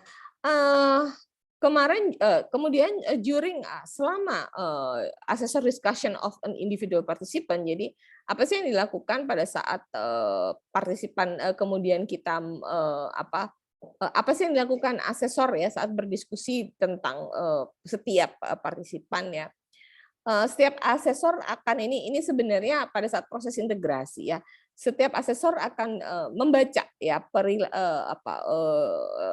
laporan dari perilaku dari masing-masing asesi yang dia observasi. Kemudian reportnya, hasilnya harus terdiri dari latar belakang atau gambaran umum dari setiap simulasi, misalnya bagaimana dia ketika di FGD, bagaimana LGD, bagaimana dia ketika di role play, bagaimana dia ketika di presentasi, begitu ya. While each assessor reads his or her report, the other assessor take notes on their dimension form. Jadi ini pada saat proses integrasi ya. Jadi kemudian asesor lain itu juga mencatat. Nah, by the end of the report reading, pada akhirnya kemudian mereka saling memberikan masukan ya tentang apa yang dilihat dari satu asesor. Jadi kan saya sampaikan bahwa satu asesi itu diobservasi oleh lebih dari satu asesor. Nah, disinilah adalah proses integrasi dari masing-masing asesor dan masing-masing dan setiap simulasi. Nah, each assessor evaluate each dimension based on the evidence. Jadi setiap asesor mengevaluasi setiap dimensi berdasarkan perilaku yang muncul, berdasarkan bukti perilaku. Presented from all the exercise and numerical rating for each dimension is put on composite chart. Jadi kalau sudah semua maka disimpulkan ya, itu namanya composite chart. Kita simpulkan orang ini ya gitu, individu ini kompetensinya untuk kompetensi tertentu itu berapa gitu. Ya jadi di composite chart ini sudah berdasarkan hasil integrasi dari masing-masing asesor terhadap satu orang asesi ya. Kemudian asesor menuliskan naratif report ya, baru menuliskan laporan of assessor decision and developmental suggestion. Jadi asesor kemudian menuliskan laporan ya secara naratif, narasi, dan hal-hal apa yang perlu dikembangkan, developmental assessor. Nah, developmental suggestion ini juga menjadi sangat penting ya. Nanti kita akan belajar satu pertemuan lagi mengenai apa yang harus dikembangkan ya. Yang terakhir adalah administrator or trained assessor holds a feedback session. Jadi kalau sudah ada reportnya dari asesor, maka kita akan melakukan proses feedback session. Nah, with participant and appropriate levels of management. Jadi yang memberikan feedback itu biasanya adalah asesor yang sudah dilatih, yang train ya, atau juga dengan manajemen yang pada levelnya. Nah, itu adalah proses ya apa yang kita lakukan pada assessment center. Nah, yang akan kita dalami, kemarin kita sudah mendalami interview ya, tapi kemarin tuh interviewnya kita masih belum mencobakan. Nanti minggu depan kita akan, saya sudah buat beberapa soal, nanti kita akan cobakan interview supaya Anda bisa tahu yang mana yang disebut sebagai star, yang mana star palsu ya, situation task action and result yang palsu, bagaimana pertanyaan terbuka, bagaimana pertanyaan tertutup, itu akan kita dalami minggu depan. Baik, sampai di sini sudah kebayang bagaimana itu proses assessment? Ada yang sudah terbayang gitu ya, bagaimana sih sebenarnya proses assessment sebenarnya gitu ya, proses yang terjadi pada saat assessment ya. Kebayang ya? Atau memang sebenarnya sudah ada nih yang pernah mencoba atau mengikuti proses assessment? Kalian udah pada magang ya? Udah pada magang belum? Belum, Mbak. Oh belum ya? Oke. Kalau belum magang ya ada beberapa tempat magang yang cukup bagus kalau kalian mau belajar ya, terutama belajar assessment center itu misalnya ACI Assessment Center Indonesia, yaitu di Gedung Telkom ya, Gedung Telkom itu di MT Haryono situ. Berapa mahasiswa kita ya? 3 orang mahasiswa kita sudah pernah magang di situ. Yang lalu itu assessment center Assessment Center Polri. Assessment Center Polri juga beberapa teman ya, beberapa orang juga pernah kayaknya semester lalu ya, itu juga melakukan atau magang di Assessment Center Polri. Kalau enggak bisa coba ke DDI, bisa coba ke PPM ya, itu juga tempat-tempat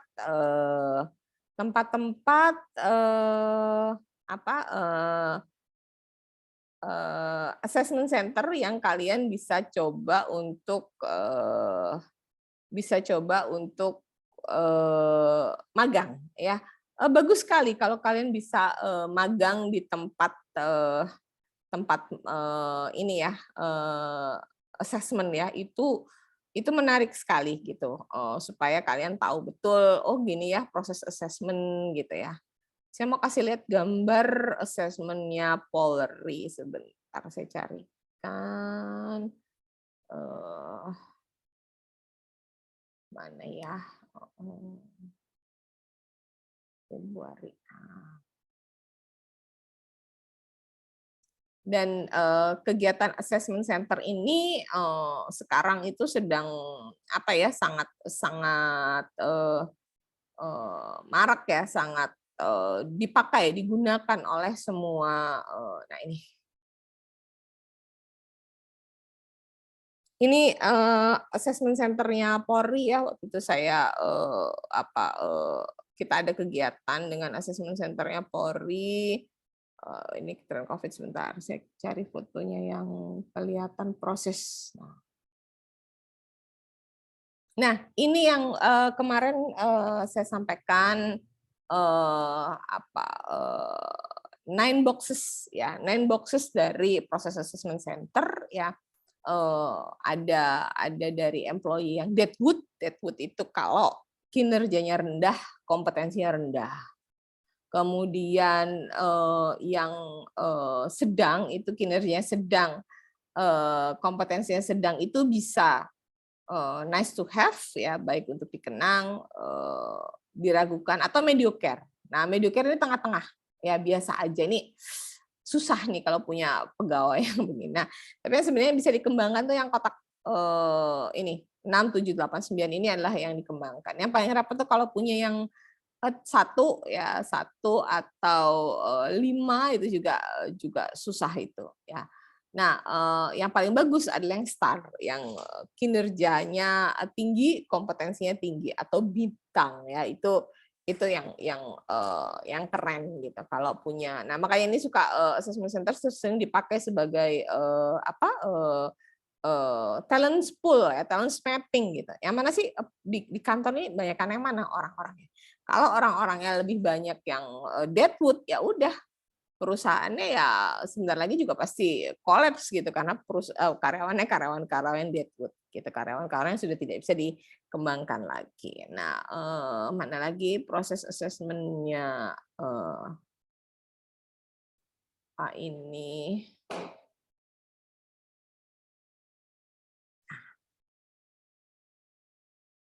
Nah, ini adalah proses assessment-nya online ya. Nanti Anda akan juga kita belajar ya kalau assessment online gimana gitu ya. Jadi ini ada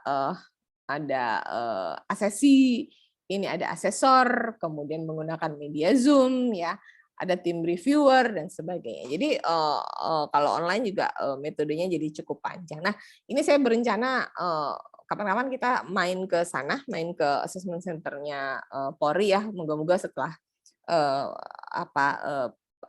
Lebaran kita sudah bisa mulai kuliah offline gitu ya. Saya sudah membuat rencananya supaya kita bisa kuliah offline, supaya kita bisa ketemu. Jadi banyak yang bisa kita bicarakan langsung.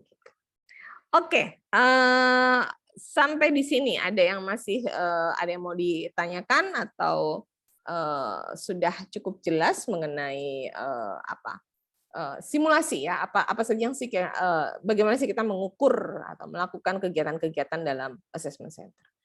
Ada yang mau ditanyakan atau cukup jelas? Ya, untuk contoh-contoh mungkin nanti saya nggak saya kasih di ini ya, saya nggak bisa kasih di PowerPoint ya, karena itu contoh-contohnya sifatnya memang confidential sebenarnya. Gitu. Tapi tadi maksudnya saya kasih lihat, terus kalau kalian terinspirasi gitu ya, itu bisa menjadi ladang ya, bisa menjadi pekerjaan kita kalau kita tekuni dari sekarang.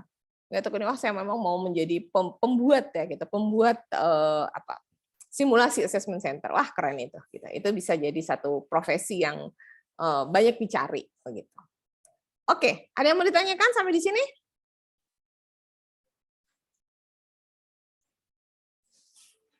Oke, kalau nggak ada saya rasa kita tutup dulu ya kuliahnya. Nanti materinya saya taruh di LMS seperti biasa. Semoga apa yang saya sampaikan pada pagi hari ini